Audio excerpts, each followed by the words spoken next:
الله من الشيطان الرجيم.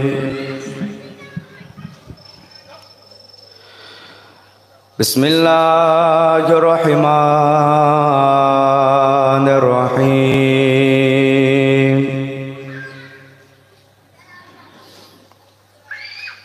الحمد لله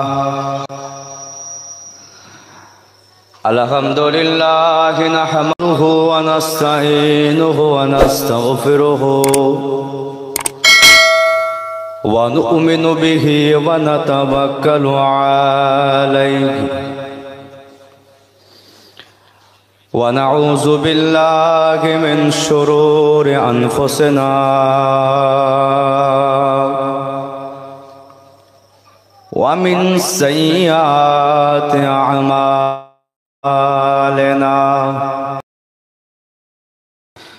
من يهده الله فلا مضل له ومن يضلله فلا هادي له ونشهد أن لا إله إلا الله وحده لا شريك له ونشهد أن سيدنا وحبيبنا ومولانا محمدا عبده ورسوله صلى الله عليه وسلم.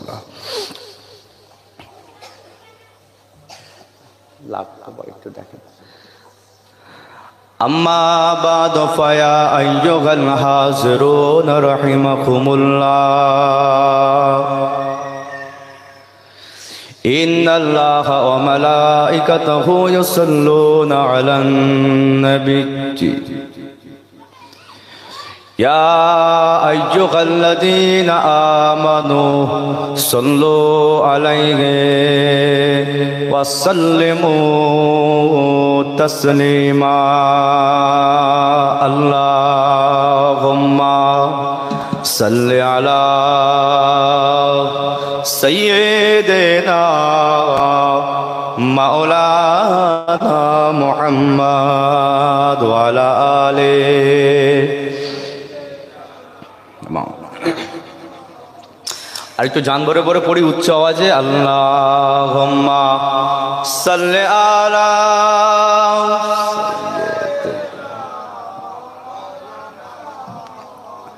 ওয়া আলা আলি সাইয়্যিদিনা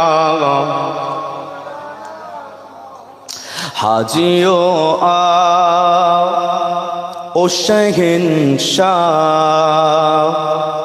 হাকারো যা দেখো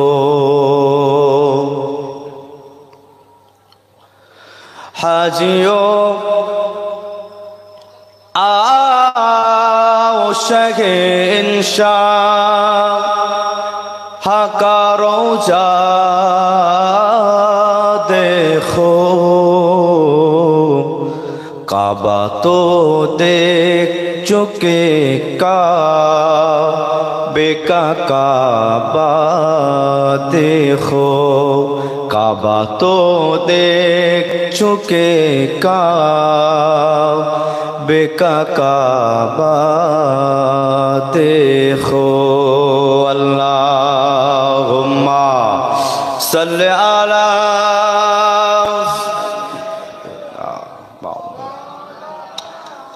माशाल्लाह माशाल्लाह. আর একটু आवाज दियो আলা আলিশ.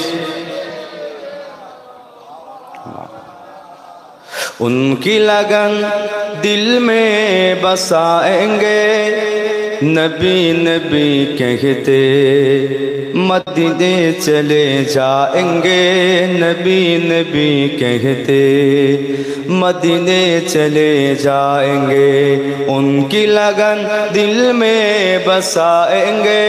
नबी नबी कहते मदीने चले जाएंगे, नबी नबी कहते मदीने चले जाएंगे। एक दिन चलेगी गुलामों की गोली, सल्ले अला की होगी बोली। नात नबी हम गुनगुनाएंगे, नात नबी हम गुनगुनाएंगे। नबी नबी कहते मदीने चले जाएंगे, नबी नबी कहते मदीने चले जाएंगे। आका के शगर में खजूरों के छावों में, दिलकश ग़बाओं में, मुअत्तर फ़ज़ाओं में। आका के शगर में खजूरों के छावों में, दिलकश ग़बाओं में, मुअत्तर फ़ज़ाओं में। छोटा सा एक घर बनाएंगे, छोटा सा एक घर बनाएंगे। नबी नबी कहते मदीने चले जाएंगे, नबी नबी कहते मदीने चले जाएंगे। उनकी लगन दिल में बसाएंगे, नबी नबी कहते मदीने चले जाएंगे, नबी नबी कहते मदीने चले जाएंगे।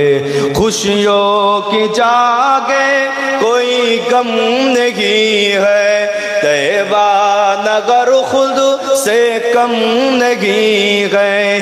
खुशियों की जागे कोई कम नहीं गए, तैबा नगर खुद से कम नहीं गए। जम जम से हम फैज पाएंगे, जम जम से हम फैज पाएंगे। नबी नबी कहते मदीने चले जाएंगे, नबी नबी कहते मदीने चले जाएंगे। उनकी लगन दिल में बसाएंगे, नबी नबी कहते मदीने चले जाएंगे, नबी नबी कहते मदीने चले जाएंगे। अल्लाहुम्मा सल्ले अला मौलाना मुहम्मद। माशाअल्लाह, एक आवाज दे पड़ी वाला आले।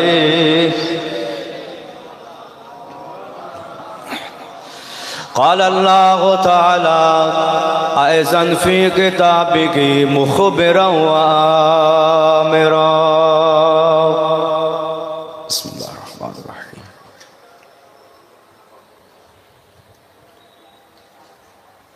वमा अरसलनाका इल्ला रहमतल लिल आलमीन। क़ाल क़ाल रसूलुल्लाह सल्लल्लाहु अलैहि वसल्लम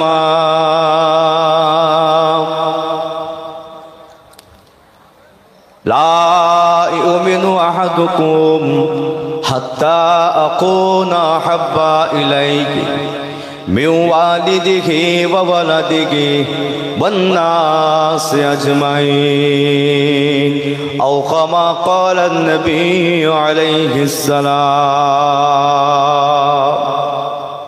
আলহামদুলিল্লাহ। সকলে মিলে বলেন, আর একটু মহব্বতে বলবেন না, আর একটু জানবরে বলেন না আলহামদুলিল্লাহ। আল্লাহ করে বাৎসরিক ইসালে সওয়াব, নির্ধারিত টাইম, নির্ধারিত সময়, নির্ধারিত তারিখে আল্লাহ পাক বছরও কায়েম করেছেন। আমাকে গুনাহগারকে আল্লাহ পাক আনিয়েছেন। আল্লাহর দরবারে সর্বপ্রথম আমরা দোয়া চাই, আল্লাহ রব্বুল ইজ্জাত আজকে আমাদের আশা, আমাদের বসা, বলা, শোনা সবকিছুটাই আমার আল্লাহর দরবারের জন্য কবুল হয়ে যায়। বলেন আল্লাহুম্মা আমিন, বলেন আল্লাহুম্মা। মক্তবের ছাত্ররা তোমরা যারা সকালে খতম পড়েছিলে জলসার উদ্দেশ্যে, তোমরা মক্তবে দোতলায় চলে যাও। তোমরা মক্তবে দোতলায় চলে যাও। যারা সকালে খতম পড়েছিলে তোমরা মক্তবে দোতলায় চলে যাও।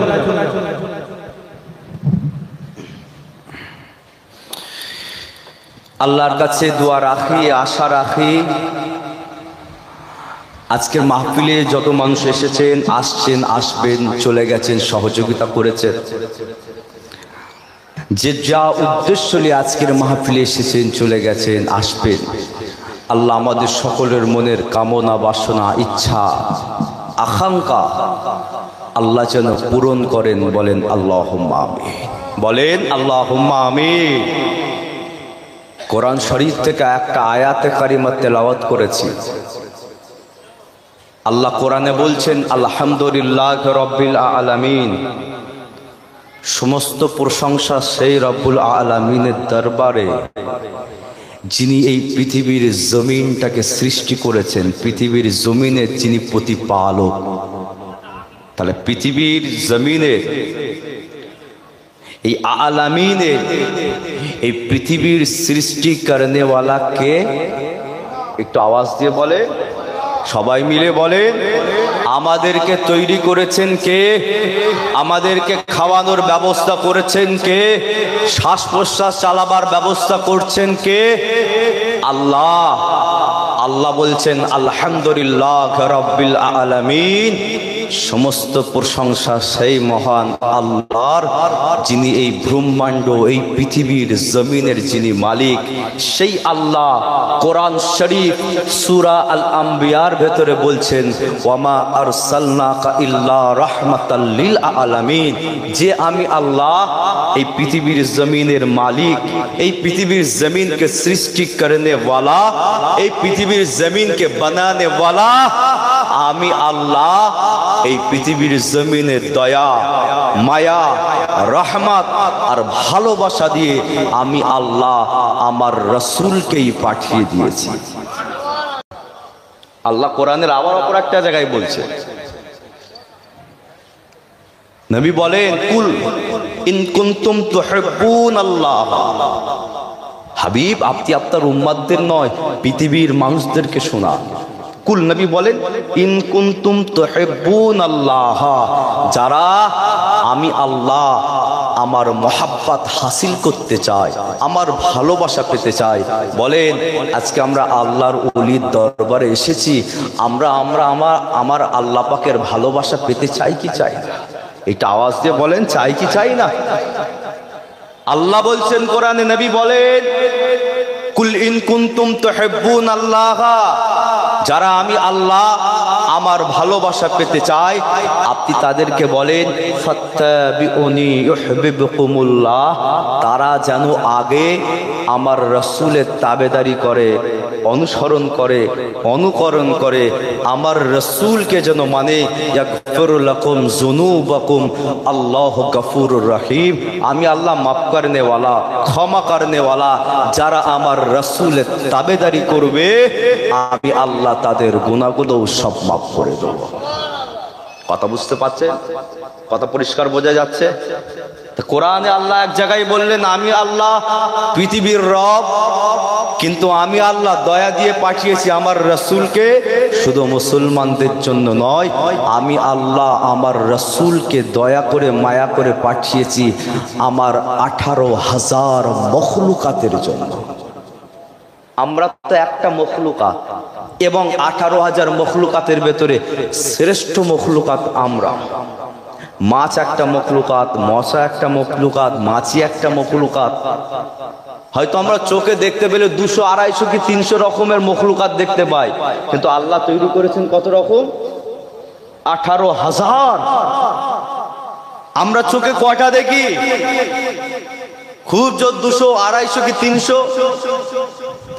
আল্লাহ বলল, আমি 18,000 মখলুকাত তৈরি করেছি, কিন্তু নবী আপনাকে মায়া, দয়া, মোহাব্বত আর রহমত করে পাঠিয়েছি আমার বানানো এই 18,000 মখলুকাতের জন্য। জোরে বলে আল্লাহ কোরআনের আবার জায়গায় বলায়, আল্লাহ কোরআনের আবার অপর একটা জায়গায় বলেন, ইন্নাকা লাআলা খুলুকিন আযীম। আল্লাহর রাসূল বলছেন আল্লাহ আমাকে খুলকে আজিম দান করেছে।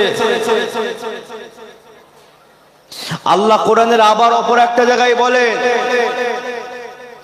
কুল ইন কুনতুম তুহিব্বুন, আল্লাহ কোরআনের অপর একটা জায়গায় বলেন হাবিব আপনি আপনার উম্মতদেরকে শুনান, তাদেরকে জানিয়ে দেন, তারা যদি উত্তম আদর্শ পেতে চায়, উত্তম আখলাক পেতে চায়, উত্তম পায়রাবি পেতে চায়, উত্তম চরিত্র যদি দেখতে চায়, তারা যেন আমার রসুলকে দেখে। আমি আল্লাহ আমার রসুলের ভেতরেই উত্তম চরিত্রটাই দান করে দিয়েছি। জোরে বলে পৃথিবীর জমিনে কাউকে দেখতে হবে না, দেখো আমার রসুলকে। উত্তম চলাফেরা আমি আল্লাহ আমার নবীর ভেতরে দিয়েছি। উত্তম চরিত্র আমি আল্লাহ আমার রসুলের ভেতরে দিয়েছি। উত্তম খাওয়া দাওয়া আমি আল্লাহ আমার নবীর ভেতরে দিয়েছি। উত্তম উত্তম কথাবার্তা আমি আল্লাহ আমার রসুলের ভেতরে দিয়েছি। পৃথিবীর জমিনে কাউকে দেখতে হবে না, দেখো তো আমার রসুলকে দেখো। যারা আমার রসুলকে মেনে চলেছে, আপনার আমার রসুলের মত পথ মেনে চলেছে, তাদেরকে তোমরা দেখো, তাদের মত তোমরা দেখো। যারা রসুলের মত পথ আদর্শ অনুযায়ী চলে আল্লাহ দরবারে কবুলিয়াতের জায়গা করে নিয়েছে, তাদের মত পথ তোমরা দেখো, তাদের চরিত্র তোমরা দেখো, তাদের আখলাক তোমরা দেখো। যদি তোমরা তাদের আখলাক দেখে, চরিত্র দেখে তাদের মতো যদি তোমরা চলতে পারো, আমি আল্লাহ জবান দিয়ে দিচ্ছি তোমাদের মওত হয়ে যাবে। আল্লাহ তোমাদের মওতটাও ঈমানের সাথে নসিব করে দেবে। আমার আল্লাহ জবানে বলে। কিন্তু আজ আমরা আল্লাহর কাছে শ্রেষ্ঠ মানব হিসাবে পৃথিবীতে এলাম। আল্লাহ নবী দিলেন, তো শ্রেষ্ঠ নবী আমাদের নসিবে দিলেন। ভাইজান আমার কথা বুঝতে পারছেন তো? আল্লাহ আমাদেরকে পৃথিবীর জমিনে পাঠালেন 18,000 মখলুকাতের ভেতরে শ্রেষ্ঠ দিয়ে। আল্লাহ নবী দিলেন, পৃথিবীর জমিনে আদম তৈরি করলেন, নূহ তৈরি করলেন, শীষ তৈরি করলেন, দাউদ তৈরি করলেন, সুলাইমান তৈরি করলেন, হুদ তৈরি করলেন, লূত তৈরি করলেন, ইব্রাহিম তৈরি করলেন, ইসমাইল আলাইহিস সালাম। আল্লাহ হাজারো নবী তৈরি করলেন। কিন্তু আল্লাহ আমাদের নসিবে, আমাদের তকদিরে, আমাদের কপালে নবী দিলেন তো দিলে এমন একজন নবী দিলেন, যে নবীকে আল্লাহ আউয়াল তৈরি করলেন, পাঠালেন আখেরি হিসাবে। যে রসুলকে আল্লাহ সমস্ত নবীদের ইমাম বানালেন, সমস্ত নবীদের সরদার বানালেন, সমস্ত নবীদের সমস্ত নবীদের নেতা বানালেন। আল্লাহ আমাদের নসিবে দিলেন তো দিলেন সরদারওয়ালা নবী। আল্লাহ আমাদের নসিবে দান করে দিয়েছে। আজ বুঝবেন, আল্লাহ আমাদেরকে শ্রেষ্ঠ উম্মত, শ্রেষ্ঠ বান্দা করলেন, নবী দিলেন, শ্রেষ্ঠ নবী দিলেন। পৃথিবীর জমিনে 4টে বড় বড় কিতাব এসেছে, তাওরাত, জব্বুর, ইনজিল, আল কোরআন। এই যে তাওরাত পাঠালেন, জব্বুর পাঠালেন, ইনজিল পাঠালেন, আল কোরআন পাঠালেন, এই 4টে বড় বড় কিতাব আল্লাহর কাছে কবুলিয়াতের কিতাব। ছোট ছোট সহিফা কিতাব আল্লাহ অনেক পাঠিয়েছিলেন, কিন্তু এই 4টে বড় বড় বুলন্দিওয়ালা কিতাব আল্লাহ পাঠিয়েছিলেন। কিন্তু আল্লাহ বললেন, হাবিব আমি যখন আপনাকে সমস্ত নবীদের সরদার বানিয়েছি, আপনার উপরে যে কিতাবটা আমি আল্লাহ পাঠাবো, এই কিতাবটাকেও আমার আসমানের সমস্ত কিতাবের সরদার বানিয়ে দিলাম। আর একটু জোরে বললেন না? কথা বুঝতে পারছেন তো? তাহলে বান্দা হলাম শ্রেষ্ঠ, নবী পেলাম শ্রেষ্ঠ, কিতাব পেলাম শ্রেষ্ঠ। আল্লাহ পৃথিবীর জমিনে বিভিন্ন ধর্মও পাঠিয়েছেন, বিভিন্ন ধর্ম পড়েছে পৃথিবীর জমিনে। কিন্তু আল্লাহ বললেন, ওয়ারাদিতু লাকুমুল ইসলাম দীনা, আমি আল্লাহ আমার কাছে পছন্দ ধর্ম, কবুলিয়াতের ধর্ম একমাত্র আমি আল্লাহ ইসলাম ধর্মের ওপরই খুশি এবং রাজি হয়ে গেছি। তাহলে সব কবুলিয়াত পেয়েছে, সব 1 নম্বর পেয়েছে। আমরা এটাও জানি আল্লাহ যখন কিয়ামতের ময়দানে তুলবেন, তো সর্বপ্রথম আমার রাসূলকেই তুলবেন। আমরা এটাও জানি আল্লাহ যখন কিয়ামতের ময়দানে উম্মাত তুলবেন, তো সর্বপ্রথম উম্মাতে মুহাম্মাদিকে কিয়ামতের ময়দানে তুলবেন। আল্লাহ যখন মিজানে দাঁড়িপাল্লায় নেকি এবং গোনার পাল্লা যখন মাপ করা হবে, মাপ করবেন তো করবেন সর্বপ্রথম আল্লাহ উম্মাতে মুহাম্মাদীদের ওজনের দাঁড়িপাল্লায় মাপ করা হবে। সব আল্লাহ শ্রেষ্ঠত্ব জায়গা দিয়েছেন, কিন্তু আফসোস 1 নম্বর হওয়া সত্ত্বেও আজকে আমাদের কাজ 3rd নম্বর, 3য় নম্বর, 3 নম্বরের কাজের মুসলমান আজকে জড়িয়ে গেছে। এদের আখলাক দেখুন, ব্যবহার দেখুন, চরিত্র দেখেন, কথাবার্তা দেখেন, লেবাস পোশাক দেখেন, ওঠা বসা দেখেন, খাওয়া দাওয়া দেখেন, পুরো শিডিউলটা আপনি লক্ষ্য করে দেখেন যে শিডিউল মোস্তফা জান রহমাতে 1 নম্বর তৈরি করে দিয়ে গেছেন। আজকের মুসলমান সেই শিডিউলে 3rd নম্বরে জায়গা করেছে। একটা হাদিস আপনাদের কাছে আনি। আল্লাহর রাসূল মসজিদে নববী শরীফে বসে আছেন। একজন মহিলা 3 মাসের বাচ্চা কোলে করে সাথে করে নিয়ে আল্লাহর রাসূলের দরবারে আসছেন। ক মাসের বাচ্চা? ঘুমিয়ে পড়ছেন নাকি এক্ষুনি ভাইজান? ক মাস? 3 মাস। আল্লাহ করে আপনারা আমার আব্বা হুজুর কেবলা রদ শোনা মানুষ, আপনাদের কাছে কি আলোচনা রাখবে। 3 মাস, 3 মাসের বাচ্চা কোলে করে নিয়ে আল্লাহ নবীর দরবারে এসেছেন। অন্যান্য সাহাবারাও বাচ্চা নিয়ে আল্লাহ নবীর দরবারে আসে। বিভিন্ন সাহাবা, হুজুর আল্লাহ আওলাদ দিয়েছেন, মেয়ে দিয়েছেন, ইয়া রাসূলুল্লাহ একটা নাম রেখে দেন। অনেক সময় অনেক সাহাবী আসেন, হুজুর আপনার গাল থেকে খেজুর বা খোরমাকে চিবিয়ে আমার কচির গালটা দিয়ে দেন, বাচ্চার গালটা দিয়ে দেন। এটা সাহাবায়ে কেরাম রাসূলের কাছে করতেন। 3 মাসের বাচ্চাটা নিয়ে গেছেন হুজুর। আল্লাহ নবী জিজ্ঞেস করলেন, মা কেন এসেছো?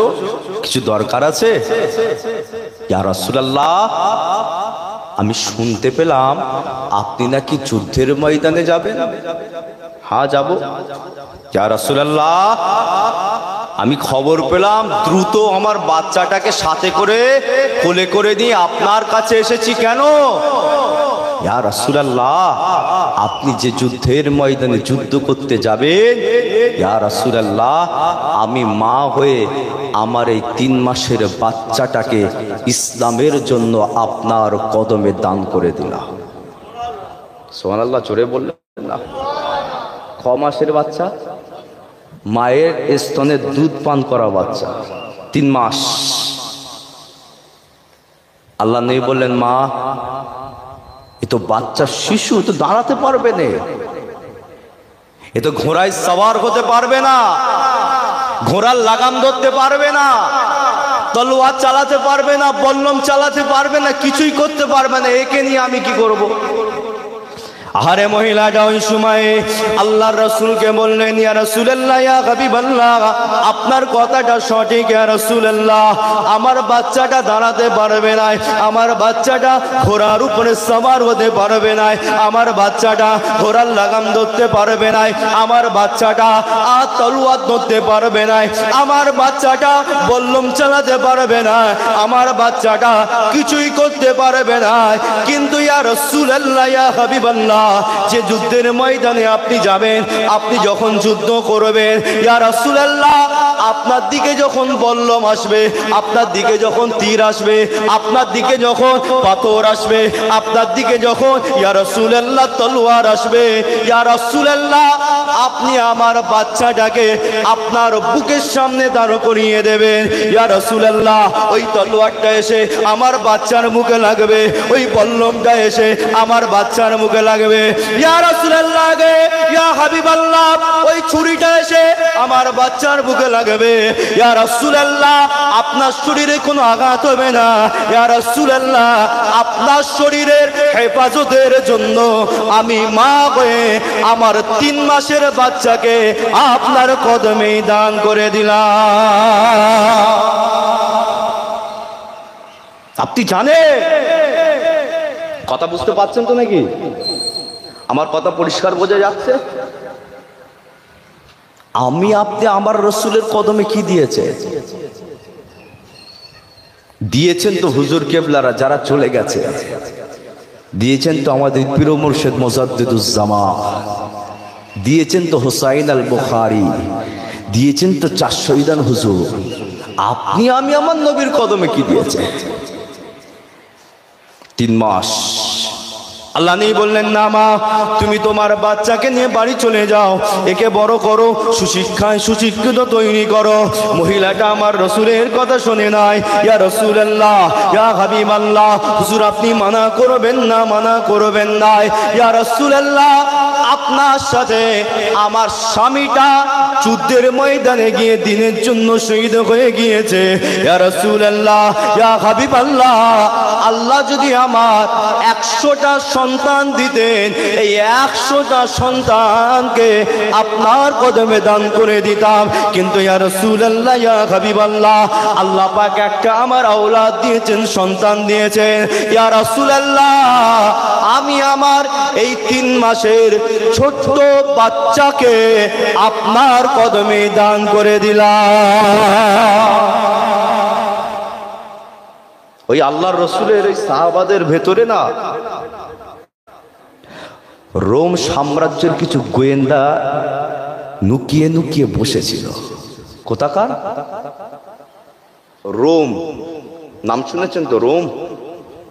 আর আল্লাহর রসুল রোমের বাদশাহদের সাথে মোকাবিলাও করেছিল, এটাও তো আপনারা জানেন, যেটাকে মুতার যুদ্ধ বলা হয়। এই মুতার যুদ্ধের আগে বাদশাহ আল্লাহ নবীর দরবারে কিছু গোয়েন্দা পাঠিয়েছিলেন, এই মুহাম্মাদের ভক্তদের মতো ড্রেস পরবি, যেন তোদেরকে চিনতে না পারে, খালি গিয়ে বসে বসে লক্ষ্য করে দেখবি ওদের সৈন্য কত আছে, আমাদের সাথে যুদ্ধ করবে, কোন দিক থেকে করবে, কোন অ্যাঙ্গেল থেকে করবে, কি রকম ভাবে করবে, এ পুরো টোটাল সিস্টেমটা জানবার জন্য আল্লাহ নবীর কাছে কিছু গোয়েন্দা নিযুক্ত করেছিলেন। এখন যখন দেখছেন যে রে বাপরে বাপরে, কি মোহাম্মদ রে, যার কদমে একজন মা নিজের 3 মাসের বাচ্চাকে পর্যন্ত কুরবান করে দেয়, মাথা কাজ করে না তাদের, মাথা হ্যাং হয়ে গেছে। এরা আবার কি জাত, এদের ইমানের পাওয়ার কি রয়েছে যে 3 মাসের বাচ্চাকে পর্যন্ত রসুলের কদমে দেয়। সঙ্গে সঙ্গে পালিয়েছে, রোমে চলে গেছে। বাচ্চা জিজ্ঞেস করছে, কি হলো রে, এত জলদি জলদি চলে এলি, কি ব্যাপার, এত জলদি জলদি চলে এলি, কি ব্যাপার? হলো, বাদশাহ যাই করেন নাই করেন, মুহাম্মাদের সাথে যুদ্ধ করতে যাবেন না। কেন? জীবনে কোনোদিন মুহাম্মাদের সাথে যুদ্ধে জিততেই পারবেন না। সুবহানাল্লাহ, একটু আস্তে করে বললেন, আর একটু আস্তে করে বলেন না সুবহানাল্লাহ। আল্লাহু আকবার, সুবহানাল্লাহ তো জোরেই বলতে হয় নাকি? ওহ, বাদশা রেগে যায়। আমার কথা বক্সের আওয়াজে পরিষ্কার শুনতে পাচ্ছেন তো?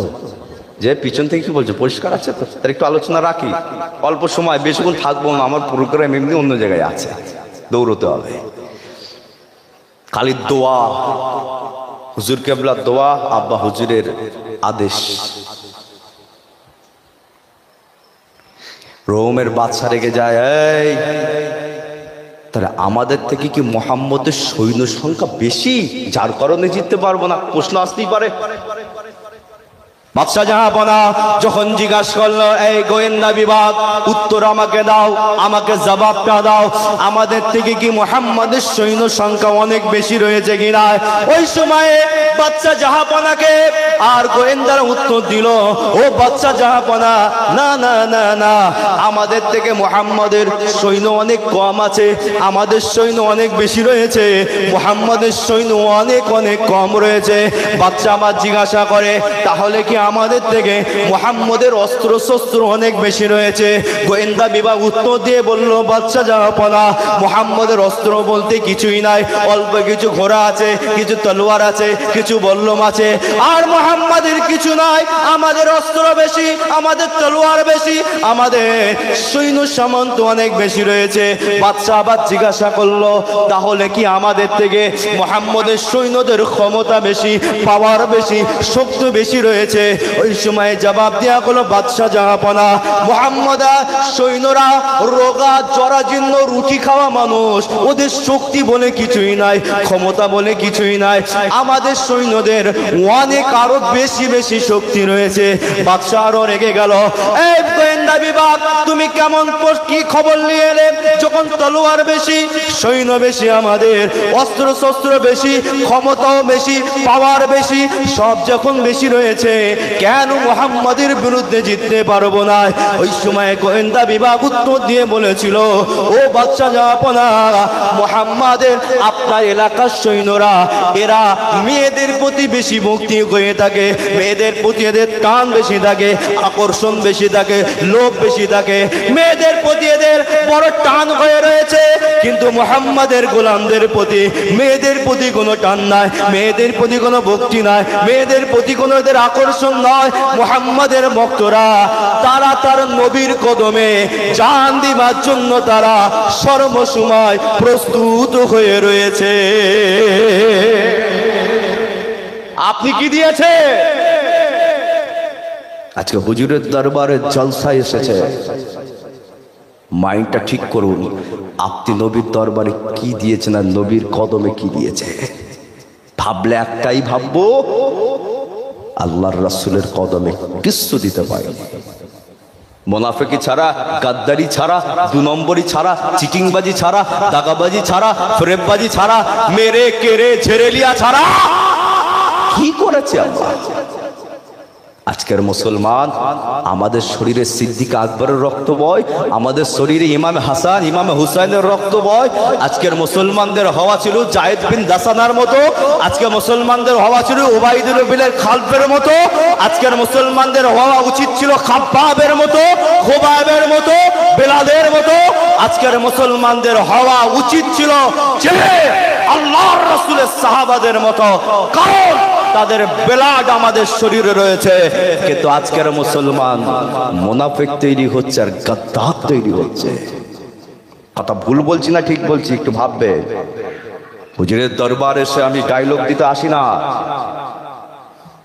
হাকিকাত বোঝে। আজকে আমাদের ঈমান কোথায় গেল? এ রক্ত তো আমাদের, সেই রক্ত তো আমাদের শরীরে রয়েছে। সাহাবাই কেরামদের চিন্তা ভাবনা, আইডিওলজি, মেন্টালিটি আর ভাবনা একটাই ছিল, জান দেবো তো যাব, রসুলের কদমে দেবো। আর আজকে আমাদের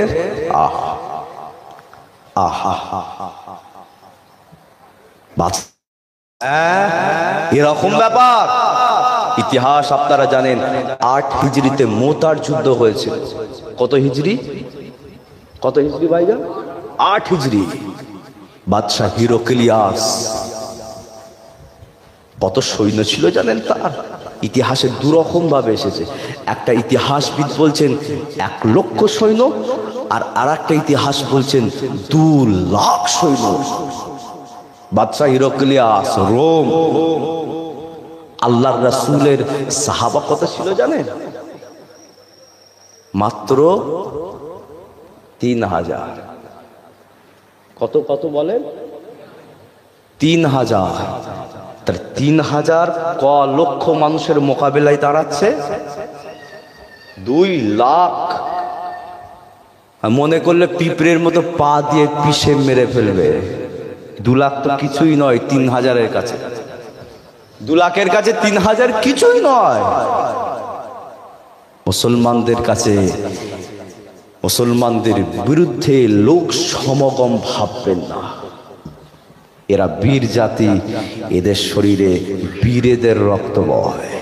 আজকে আমাদের ঠান্ডা হয়ে গেছে, আলাদা কথা। 2 লাখ। আল্লাহর রাসূলের কাছে খবর হলো, ইয়া রাসূলুল্লাহ, মদিনা শরীফ থেকে মোতা অনেক রাস্তা, অনেক রাস্তা। হুজুর, দাঁড়িয়ে আছে 2 লক্ষ সেনা নিয়ে। আল্লাহর রাসূল সাহাবাদেরকে নিয়ে আলোচনায় বসলেন, কি করা যাবে, কি করা যাবে। আল্লাহ রাসূল বলেন, জায়েদ বিন হারেস, উঠে দাঁড়াও। লব্বাইকা ইয়া রাসূলুল্লাহ। জাফর তাইয়ার, উঠে দাঁড়াও। লব্বাইকা ইয়া রাসূলুল্লাহ। এই আব্দুল্লাহ ইবনে রাওয়াহা, উঠে দাঁড়াও। লব্বাইকা ইয়া রাসূলুল্লাহ। 3 জন সাহাবাকে রাসূল উঠে দাঁড় করিয়ে বললেন, জায়েদ ইবনে হারেসা, বাবা তুমি প্রথম সেনাপতির দায়িত্ব পালন করবে। শহীদ হয়ে যাবে। জাফর তাইয়ার দ্বিতীয় সেনাপতির দায়িত্ব তুমি পালন করবে, তুমিও শহীদ হয়ে যাবে। আব্দুল্লাহ ইবনে রাওয়াহা তৃতীয় নম্বর সেনাপতির দায়িত্বটা তুমিও পালন করবে, তুমিও শহীদ হয়ে যাবে।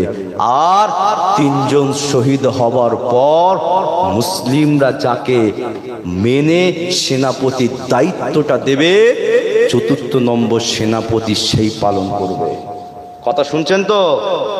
এই যে রাসূল তিনজনকে যুদ্ধে যাবার আগে শহীদের ঘোষণা করছেন, এই তিনজন সাহাবাদের ভেতরে এত খুশি, এত আনন্দ, এত উৎফুল্ল, এত খুশি, যে খুশিটা দেখে রাসূলুল্লাহ চেহারা মোবারকে হাসি ফুটে গিয়েছিল। আর একটু মহব্বতে বললেন না সুবহানাল্লাহ। ইমানদার মুসলমানদের তামান্নাই হবে এটাই, মরব তো যখন মরব শহীদ হয়ে মরব। এটাই হচ্ছে ইমানদারদের পাওয়ার, এটাই হচ্ছে ইমানদারদের ইমানি পাওয়ার, ইমানি জজবা এটাই। কারণ এরা বীর ধর্মের, বীর ঘরের, বীর জাতির ছেলে। এরা জানে যদি শহীদ হয়ে মরি আমাদের বিনা হিসাবে আল্লাহ জান্নাত রেডি করে রেখেছে, আর যদি বেঁচে থাকি তো গাজী হয়ে বেঁচে থাকি। কিসের ভয়? কে? যায়েদ ইবনে হারেসা কে ছিল? আল্লাহর রসুলের পালিত পুত্র ছিল। মক্কা শরীফে আল্লাহ রসুল কিনেছিলেন ওনাকে, বাজার থেকে মানুষ বিক্রি ভাট হতো, আল্লাহ রসুল কিনে নিয়েছে। ছোট্ট মতো একদম বাচ্চা, মায়ার নজরে আম্মাজান খাদিজা হুজুরের দিকে তাকিয়ে আছে। আম্মাজান খাদিজা হুজুরের মনটা গলে গেল। যা যা পয়সা নেবে নেবে, ওকে কিনে নি, আমার কাছে থাকবে, আমার সংসারে কিছু কাজে লাগবে। তখন রাসূলুল্লাহর সাথে আম্মাজান খাদিজার বিবাহ শাদী হয়নি। তারপরে যখন রসুলের সাথে আম্মাজান খাদিজার বিবাহ হলে আল্লাহর রসুলকে আম্মাজান খাদিজা হুজুর দিয়ে দিলেন, হুজুর এটা আপনাকে দিয়ে দিলাম। সেই থেকে রসুলের কাছে থাকতে খানায় কাবা বাইতুল্লাহ শরীফে রাসূলুল্লাহর আঙুলটা ধরে যায়েদ ইবনে হারেসা তওয়াফ করছে। এই তওয়াফ করছে, আর যায়েদ ইবনে হারেসার কিছু এলাকার মানুষ তারা ব্যবসা সূত্রে মক্কা শরীফে এলে ওরাও খানায় কাবাটা তওয়াফ করছে। এই তওয়াফ করতে করতে আল্লাহর রাসূলের আঙুল ধরে যায়েদ ইবনে হারেসা ঘুরছেন। এটা দেখতে পেয়ে বলল, আরে এটা তো ওর ছেলে হারিয়ে গিয়েছিল, চুরি হয়ে গিয়েছিল, বিক্রি হয়ে গিয়েছিল, আজকে মুহাম্মদের আঙুল ধরে ধরে ঘুরছে। এরা ব্যবসা মিটিয়ে তাড়াতাড়ি বাড়ি গিয়ে খবর দিল, এই তোমার ছেলেকে দেখলাম মুহাম্মাদের কাছে আছে, যাও যে নিয়ে চলে এসো। ইতিহাস আপনাদের জানা আছে, এই সমাজের যুবকেরা যায়েদ ইবনে হারেসার বাপ আচ্ছা আল্লাহ নবীর দরবারে চলে এলেন। ও মুহাম্মদে আরবি সাল্লাল্লাহু আলাইহি ওয়াসাল্লাম, আপনার কাছে নাকি আমার সন্তান যায়েদটা রয়েছে। আল্লাহর রাসূল ঘর থেকে ডাক দিলেন, যায়েদ ইবনে হারেসা ঘর থেকে বার হলেন, লাব্বাইকা ইয়া রাসূলুল্লাহ, আপনি নাকি আমাকে ডাকেন? এই সমাজের যুবকেরা যায়েদ ইবনে হারেসাকে আমার রাসূল বললেন, এই যায়েদ ইবনে হারেসা, তুমি কি এই দুটো মানুষকে চিনতে পারছো বাবা? যায়েদ ইবনে হারেসা যখন নিজের বাপকে দেখে, নিজের চাচাকে দেখে, চোখ দিয়ে পানি গড়িয়ে গড়িয়ে যায়। যায়েদ ইবনে হারেসার বাপও চিনতে পেরে গেছে, এটা তো আমার সন্তান, এটা তো আমার বাচ্চা, এটা তো আমার আওলাদ। যায়েদ ইবনে হারেসাকে নিজের বুকের সাথে জড়িয়ে ধরে বলল, ও বাবা যায়েদ, কেন তুই মুহাম্মাদের গোলামতি করিস বাবা? কি রয়েছে মুহাম্মাদের গোলামতিতে? চ বাবা আমার সাথে তুই বাড়িতে চলে যা, মুহাম্মাদের কাছে থাকিস না বাবা, এর গোলামতিতে কোনো লাভ নাই বাবা। কি রয়েছে মুহাম্মাদের গোলামতিতে? যায়েদ ইবনে হারেসা কোনো জবাব দিচ্ছেন না, মাথাটা নিচু করে আছে। চাচা বলে, যায়েদ চ তুই বাড়ি চলে চ, তোর ভাইয়ের অপেক্ষা করেছে। তোর মা কেঁদে কেঁদে কেঁদে কেঁদে দুটো চোখে অন্ধ হয়ে গেছে, মাথা খারাপ হয়ে গিয়েছে। এ যায়েদ চ, মুহাম্মাদকে ছেড়ে দিয়ে চ তুই বাড়ি চলে চ। কেন মুহাম্মাদের কাছে রাখালের মতো থাকবে? চ বাড়িতে চলে চ, সেখানে খাবি, আরামে থাকবে, আরামে ঘুরবি, আরামে খেলবে, সবকিছু করবি। যায়েদ ইবনে হারেসা কোনো উত্তর দিচ্ছে না, মাথাটা নিচু করে রয়েছে।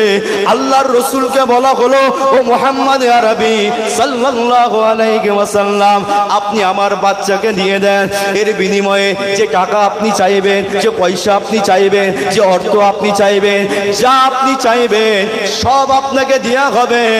কিন্তু আপনি জায়েদকে আমার কাছে দিয়ে দেন। আল্লাহর রাসূল ওই সময় জায়েদের দিকে বলেছিল, ও বাবা আমার জায়েদ রে, যাও আজ থেকে আমি মুহাম্মাদুর রাসূলুল্লাহ তোমাকে আজাদ করে দিলাম। তোমার যদি মনে হয় তুমি তোমার বাপের সাথে চলে যেতে পারো, তোমার যদি মনে হয় তুমি তোমার ঘরে যেতে পারো, তোমার মায়ের কাছে যেতে পারো, তোমার চাচার কাছে যেতে পারো। আর বাবা জায়েদ, তোমার যদি মনে হয় তুমি তোমার রাসূলের কাছে থাকতে পারো, তোমার হাবিবের কাছে থাকতে পারো, তোমার মুস্তাফার কাছে থাকতে পারো, তোমার নবীর কাছে থাকতে পারো। জায়েদ ইবনে হারেসা দোনমনই পড়ে যায়, একবার বাপের দিকে তাকায়, একবার রাসূলের দিকে তাকায়, একবার রাসূলের দিকে তাকায়, একবার বাপের দিকে তাকায়। কাকে ছাড়বে? বাপ ছাড়বো না নবী ছাড়বো? নবী ছাড়বো না বাপ ছাড়বো? না বাপও ছাড়া যাবে না, রাসূলও ছাড়তে পারবো না। বড় চিন্তায় পড়ে যায়। এই চিন্তা করতে করতে জায়েদ ইবনে হারেসা মাথাটা তুলে বাপের দিকে তাকিয়ে তাকিয়ে বলেছিল, বাপ আপনারা চলে যান, চলে যান, বাপ ছেড়ে দিতে রাজি রয়েছে, কিন্তু রাসূলকে ছাড়তে পারি না।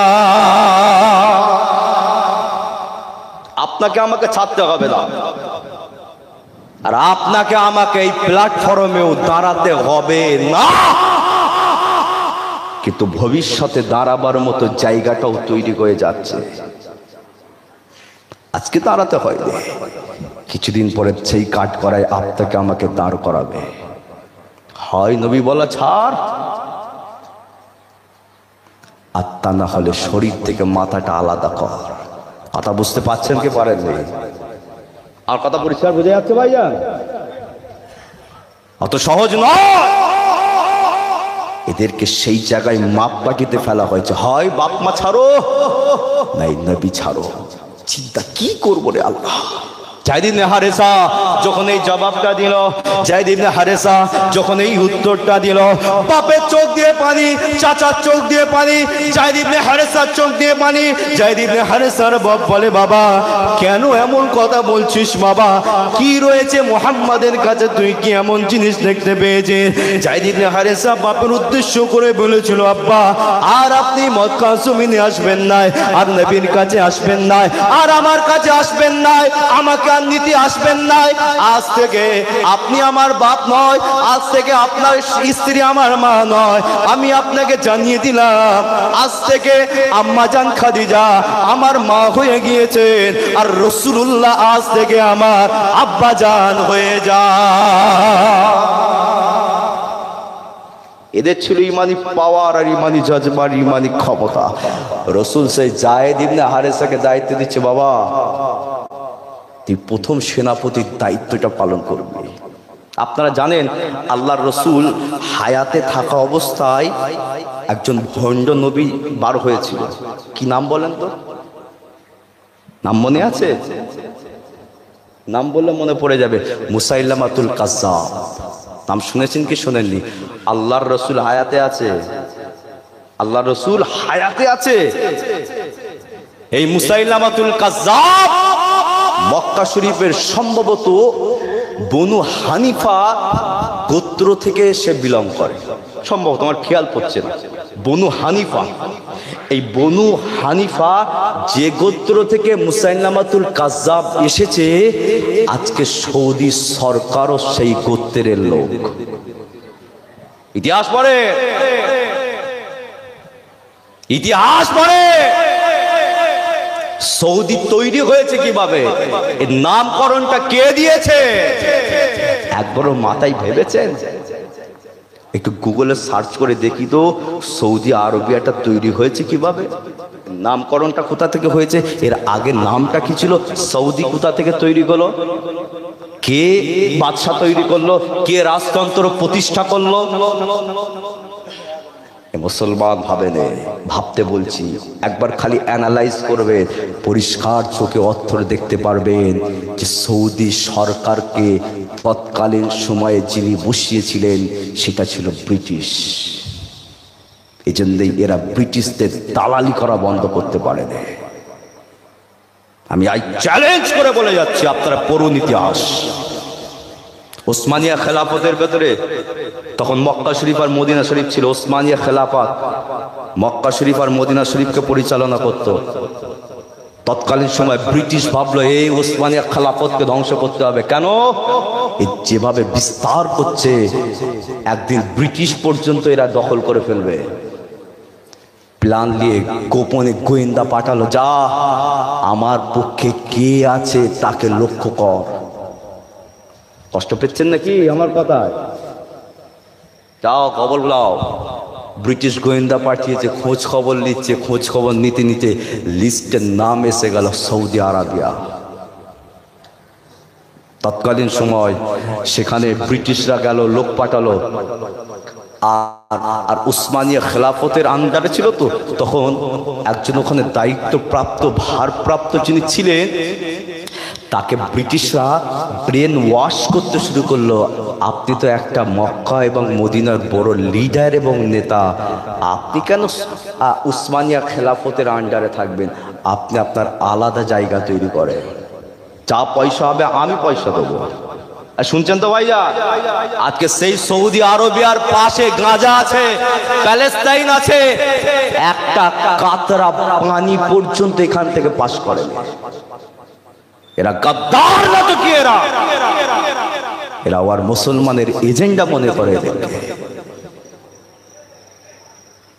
একটা কাতরা পানি দেয়। কি হয়েছে? ব্রিটিশ এলো, গভর্নমেন্ট এলো।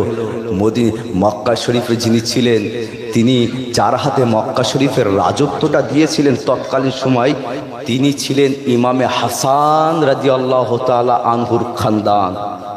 তার হাতে ব্রিটিশ ওসমানিয়া সাম্রাজ্য থেকে ভাগ করে তার হাতে খলিফা, তার আগে মক্কা আর মদিনার দায়িত্ব দিচ্ছে। কিন্তু যখন রসুলের খানদান, তার ব্লাড যখন রসুলের রয়েছে, গাদ্দারি করতে পারে না।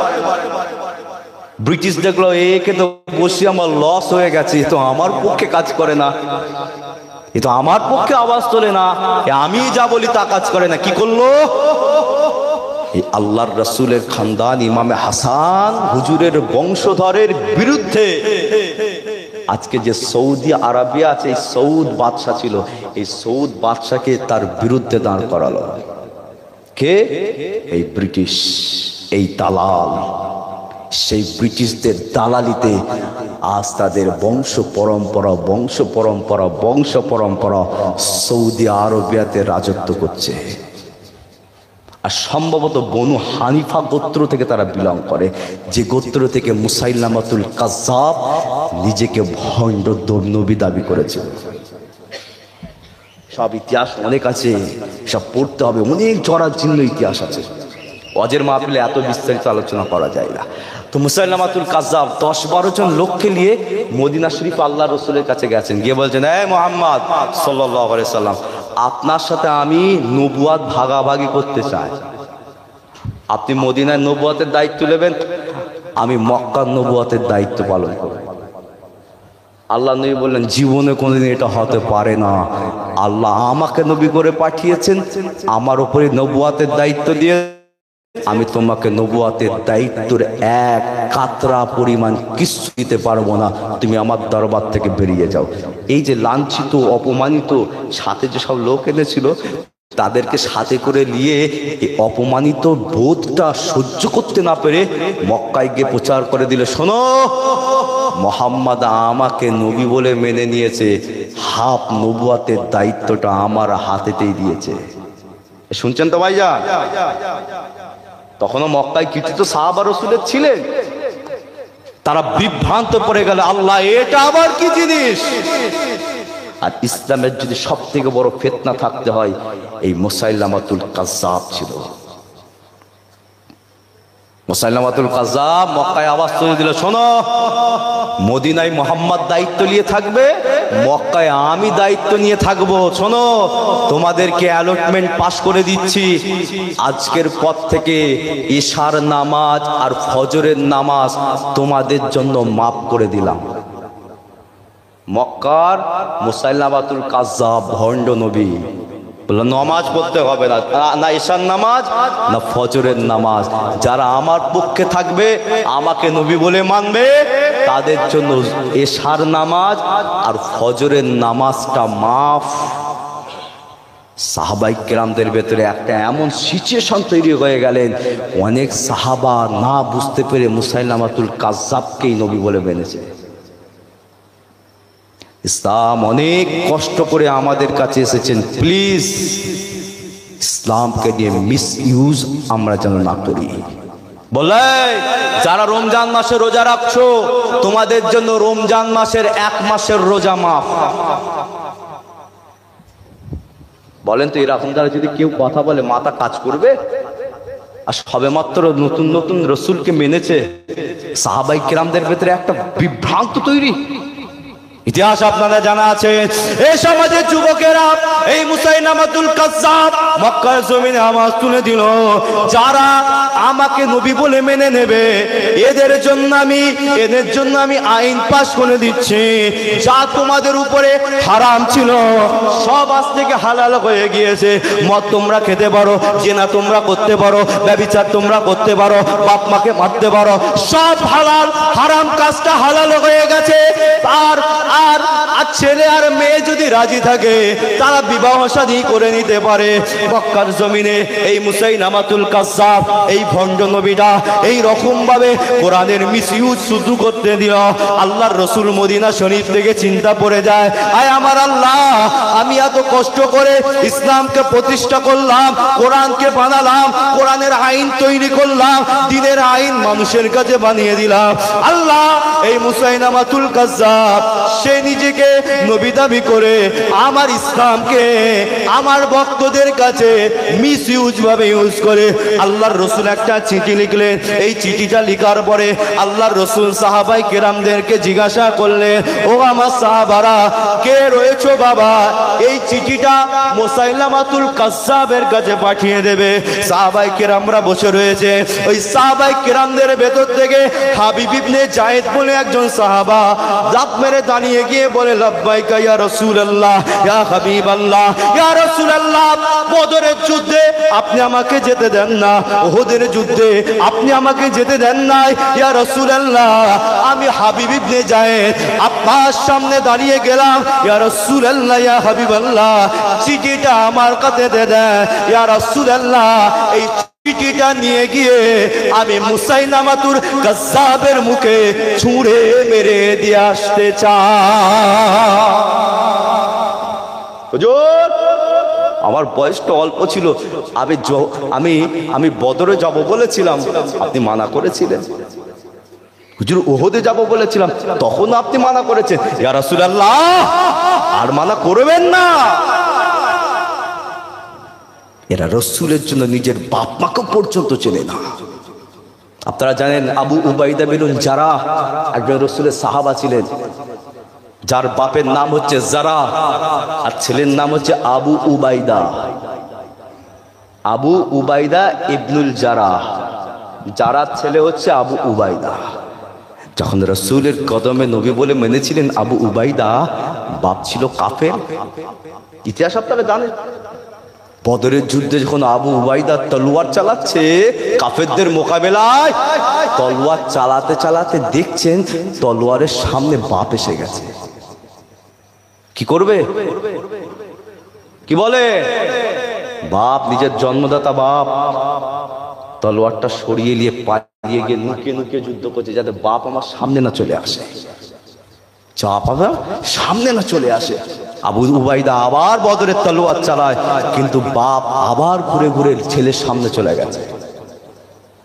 আবু উবাইদা আবার লুকোয়, না এটা আমার বাপ, এটা আমার বাপ।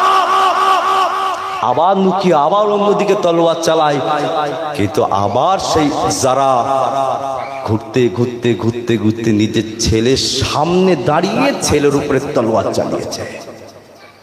আবু উবাইদা বলল, আর সহ্য করা যাবে না, বাপ তো কি হয়েছে, কিন্তু আমার নবীর তো দুশমন, আমার রাসূল বলেছে লা ইউমিনু আহাদুকুম হাত্তা আকুনা আহাব্বা ইলাইহি মিন ওয়ালিদিহি ওয়া ওয়ালাদিহি ওয়ান নাস আজমাইন।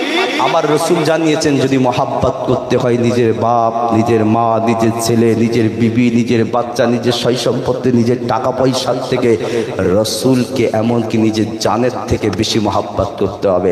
আজকে আমি উবাইদা দাঁড়িয়েছি কাফেরদের বিরুদ্ধে ঈমানি পরীক্ষায়, আজকে আমি উবাইদা দাঁড়িয়েছি ইসলামের সাথে কাফেরদের মোকাবেলায়।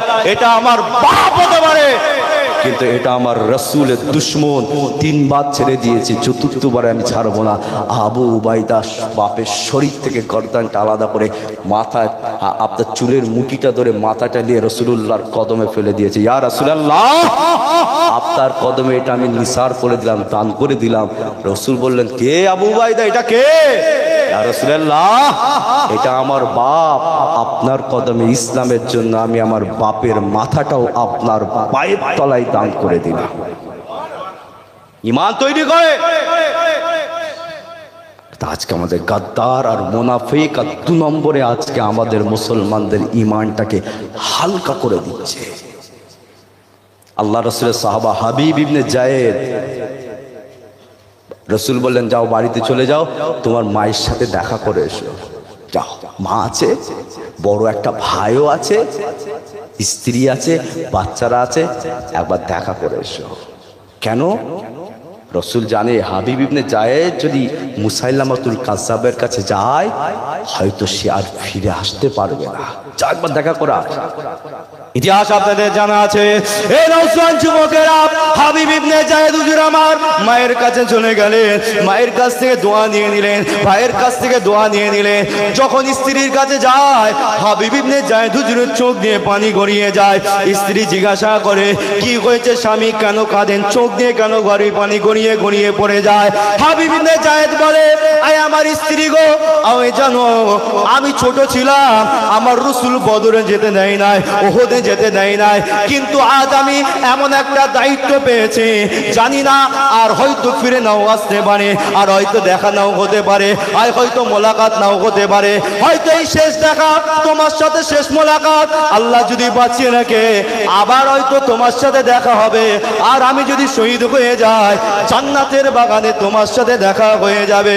বাচ্চাদের সাথে মোলাকাত করে নিয়ে যুদ্ধের ড্রেস পরে ডান হাতে কোরআনের পতাকা আপনার নিয়ে আর রাসূলুল্লাহ চিঠিটা হাবিব ইবনে যায়েদ হুজুর আমার নিজের বুকের ভেতরে নিয়ে সাদা ঘোড়ার উপরে সওয়ার হয়ে আল্লাহর নামের দাবনি দিয়ে মুসাইলামাতুল কাজ্জাবের দিকে রওনা হয়ে গেল। ইতিহাস আমাদের শিক্ষা দেয়, এই সমাজের যুবকেরা এই সমস্ত ইতিহাস আমার ঘরের মুসলমানদেরকে পড়া, আমার ঘরের ছেলেদেরকে শিক্ষা দেয়, আমার ঘরের ছেলেদেরকে জানান, ইসলামের শিক্ষা দেন, ইসলামের যুদ্ধনীতি পড়ান, আল্লাহর রাসূলের আদর্শ পড়ান, আল্লাহর রাসূলের আখলাক পড়ান। কেন না এই জিনিসগুলো না জানার কারণে মুসলমানদের ঈমানটা আস্তে আস্তে অনেক হালকা হয়ে গেছে, অনেক পাতলা হয়ে গেছে, অনেক নরম হয়ে গেছে। আমার রাসূল আমাদেরকে 2টো শিক্ষা দিয়েছে, যেখানে নরম হবার প্রয়োজন সেখানে সিদ্দিক আকবর তৈরি হয়ে যাও, যেখানে নরম হবার প্রয়োজন সেখানে ইমামে হাসান তৈরি হও, যেখানে নরম হবার প্রয়োজন সেখানে উসমানে গনি তৈরি হয়ে যাও, আর যেখানে গরম হবার প্রয়োজন সেখানে হযরত উমর তৈরি হয়ে যাও, হযরত আলী তৈরি হয়ে যাও, হযরত খালিদ তৈরি হয়ে যাও, হযরত হাবিব ইবনে যায়েদ তৈরি হয়ে যাও। এই সমাজের যুবকেরা কিন্তু আজ মুসলমানদের সেই ঈমানি পাওয়ারটা বড় নাজুক হয়ে গিয়েছে। হাবিব ইবনে যায়েদ হুজুর আমার আর ঘোড়ার উপরে সওয়ার দিয়ে আল্লাহর নামের দাবনি দিয়ে যখন মুসাইলামাতুল কাজ্জাবের দরবারে যখন প্রবেশ করে, মুসাইলামাতুল কাজ্জাব তার রাজ সিংহাসনে বসে রয়েছে, আর আল্লাহর রাসূলের সাহাবা হাবিব ইবনে যায়েদ হুজুর আমার ডান হাতে ইসলামের পতাকাটা নিয়ে যখন মুসাইলামাতুল কাজ্জাবের দরবারে যখন প্রবেশ করে, মুসাইলামাতুল কাজ্জাব হুঙ্কার দিয়ে বলে কার এত বড় সাহস হয়েছে আমার দরবারে ভণ্ড মুহাম্মাদের পতাকা নিয়ে আমার দরবারে প্রবেশ করেছে, আমার দরবারে ভণ্ড মুহাম্মাদের পতাকা চলবে না, ভণ্ড ইসলামের পতাকা চলবে না, ভণ্ড রসুলের পতাকা চলবে না। মুসাইলামাতুল কাজ্জাবের সামনে হাবিব ইবনে যায়েদ হুজুর আমার দাঁড়িয়ে দাঁড়িয়ে বলেছিলেন, এ মুসাইলামাতুল কাজ্জাব, আমাকে সত্য মুহাম্মাদুর রাসূলুল্লাহ পাঠিয়েছে তোমার কাছে একটা চিঠি দেওয়ার জন্য। হাবিব ইবনে যায়েদ হুজুরকে মুসাইলামাতুল কাজ্জাব বলল, এ হাবিব ইবনে যায়েদ, ঠিক আছে অসুবিধা নাই, কিন্তু তোমার হাত থেকে এই ইসলামের ঝান্ডাটা তোমাকে নিচু করতে হবে। হাবিব ইবনে যায়েদ হুজুর আমার বাঘের বাচ্চা বাঘ একা দাঁড়িয়ে দাঁড়িয়ে ইমানি আওয়াজ দিয়ে বলেছিল, এই মুসাইলামাতুল কাজ্জাব, আমার শরীরে এক ফোঁটা রক্ত থাকা পর্যন্ত আমার হাত থেকে ইসলামের পতাকা সরাবার মতো কারোর ক্ষমতা না। আর একটু জোরে বললেন না? আজকে দুনিয়ার মানুষের পতাকা ধরার জন্য আজকের মুসলমান মারামারি করে। কথা ঠিক বলছে না ভুল বলছে? তোমরা দুনিয়ার মানুষের পতাকা নেবার জন্য, পতাকা লাগাবার জন্য তোমরা মারামারি গুলাগুলিয়া দ্বন্দ্ব করে তোমরা মারা যাও, অথচ রসুলের পতাকা মানুষ পায়ের তলায় মিশিয়ে দিচ্ছে, একবারও কোনো প্রতিবাদ তোমাদের মুখে না হয়। কিসের উম্মাতের দাবিদার করো? উম্মাত যদি হও, হবার মতো তৈরি হও, যার দালালি করছো করো, কেউ তোমাকে বাধা দেবে না। কিন্তু তুমি দালালি করতে গিয়ে যখন ইসলামের উপরে আঘাত আসবে, অথচ তোমার জবান বন্ধ থাকবে, মানুষ তোমার পিঠের চামড়া তুলে ফেলবে। কথা বুঝতে পারছেন কি পারেননি? আজকের আমাদের ঈমান ফুটো জগন্নাথ হয়ে ঘুরছে। কোথায় গেল সেই সমস্ত ঈমান? সবাই টাকা খেয়ে, জায়গা, সম্পত্তি, অর্থ, বিভিন্ন লোভ দেখিয়ে দেখিয়ে গাদ্দার আর মুনাফিক মার্কা মুসলমানদেরকে চয়েস করে কিনে নিয়ে আমাদেরকে বিভ্রান্ত জায়গায় পৌঁছে দিয়েছে। আজকের মুসলমান বিভ্রান্তর আখড়ায় পৌঁছে গেছে। না কোথায় যাব, কি করব, কি হবে, তার থেকে চুপ করে ঘরে বসে থাকে। দলাদলি ছাড়ে, একটা জায়গায় আসার চিন্তা ভাবনা রাখে, যে যা করছেন করে। কিন্তু মৌলিক অধিকারের ক্ষেত্রে প্রত্যেকটা মুসলিমকে একটা প্ল্যাটফর্মে আসার দরকার আছে না নেই? একটু আস্তে করে আওয়াজ দিয়ে বলেন, আছে না নেই? আর একটু আস্তে করে বলেন, আছে না নেই? কিন্তু কাজ হচ্ছে। দেখুন সোশ্যাল নেটওয়ার্ক আজকের এমন জায়গা হয়ে গেছেন, এখন তো অ্যাক্টিভ সোশ্যাল নেটওয়ার্কে সবকিছু, পুরো পৃথিবী বিশ্বটাকে দেখতে পাচ্ছেন কি চলছে। হাবিব ইবনে যায়েদ নামগুলোকে স্মরণ করে রাখে, ছেলেদেরকে সব নামের সহবত দেয়। হাবিব ইবনে যায়েদ বলে, এই মুসাইলামাতুল কাজ্জাব, ঘাড়ের ক্ষমতা কারো নেই।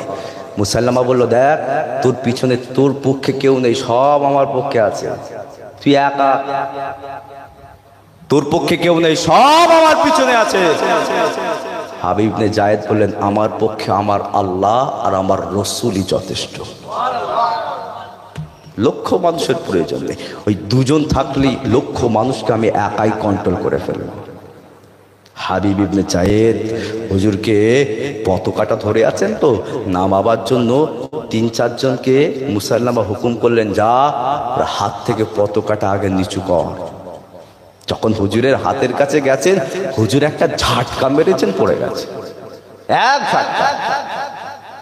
মুসাইলামা বলল, ঠিক আছে, কি চিঠি পাঠিয়েছে দে, তোদের ভণ্ড নবী কি চিঠি পাঠিয়েছে দে। আস্তাগফিরুল্লাহুল আযীম।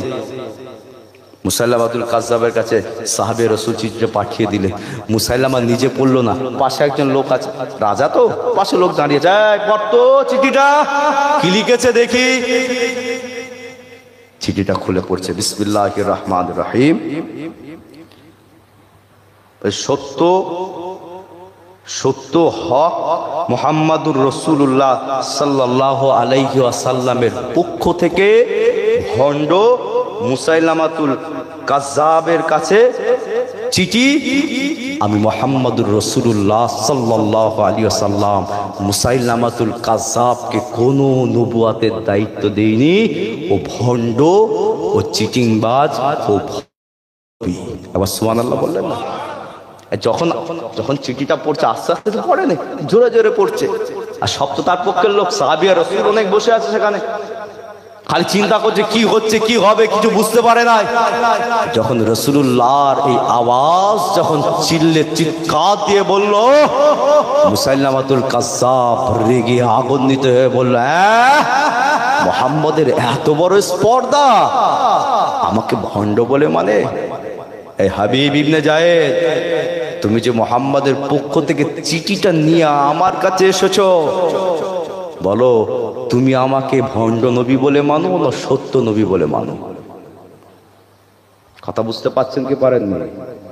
সময় আসবে, শুধু আসবে না, এখনো চলছে। বেদে 10-12 জন 15 জন মিলে মারছে, মারছে কি মারেন? কি কথা? আল্লাহর নাম বলা যাবে না। হাদিস বুঝতে পারছেন তো সামঞ্জস্যটা? সাহাবী রাসূল যায়েদ ইবনে আপনার হাবিব ইবনে যায়েদ একা দাঁড়িয়ে আছে, হাজার তার বিপক্ষে। প্রশ্ন করছে, হাবিব ইবনে যায়েদ, বলো আমাকে সত্য নবী বলে মানো না ভণ্ড নবী বলে মানো? ইতিহাস আপনাদের জানা আছে, এই সমাজের যুবকেরা হাবিব ইবনে যায়েদ আল্লাহর রাসূলের সাহাবা, আর ইমানের পাওয়ার, ইমানি ক্ষমতা আর ইমানি জজবাটা লক্ষ্য করেন। হাবিব ইবনে যায়েদ হুজুর আমার ওইখানে দাঁড়িয়ে দাঁড়িয়ে বলেছিল, এই মুসাইলামাতুল কাজ্জাব, তোকে যখন আমার রাসূল ভণ্ড বলে মেনেছে, তোকে যখন আমার রাসূল নাহক বলে মেনে নিয়েছে, আমি হাবিব ইবনে যায়েদ কোনোদিন তোকে সত্য নবী বলে মানতে পারি নাই। তুই হচ্ছি ভণ্ড, তোর নাসাল ভণ্ড, তোর খানদান ভণ্ড, তোর বংশ ভণ্ড। আমি হাবিব ইবনে যায়েদ তোকে সত্য নবী বলে মানতে পারি নাই। আমি একমাত্র মুহাম্মাদুর রাসূলকে সত্য, হক এবং ন্যায় নবী বলেই মেনে নিলাম। আরেকটু জোরে হলো না? আরেকটু জোরে হলো না? হাবিব ইবনে যায়েদ হুজুর যখন এই হুঙ্কার, ইমানি আওয়াজ, ইমানি পাওয়ার, ইমানি জজবা নিয়ে যখন মুসাইলামাতুল কাজ্জাবের কাছে এই যখন আওয়াজ দিল, মুসাইলামাতুল কাজ্জাব সঙ্গে সঙ্গে জাল্লাদকে হুকুম দিল, এ জাল্লাদ, চাও তুমি চলে যাও, ওই হাবিব ইবনে যায়েদের শরীর থেকে একটা হাতকে তুমি কেটে দিয়ে দাও। আর হাবিব ইবনে যায়েদ হুজুরের শরীর থেকে যখন হাতটা একটা কেটে দেওয়া গেল, হাবিব ইবনে যায়েদ হুজুর আমার আল্লাহ বলে চিৎকার করে, রাসূল বলে চিৎকার করে। মুসাইলামাতুল কাজ্জাব হেসে হেসে বলে, এই হাবিব ইবনে যায়েদ, মুহাম্মাদের নাম বলে কোনো লাভ নাই, আল্লাহর নাম বলে কোনো লাভ নাই, কেউ তোকে বাঁচাতে পারবে না। যদি বাঁচাতে হয় একমাত্র আমি সত্য মুসাইলামাতুল কাজ্জাব নবী তোকে বাঁচিয়ে দেবো, তোর ভণ্ড নবী বাঁচাতে পারবে না, তোর নাহক নবী বাঁচাতে পারবে না।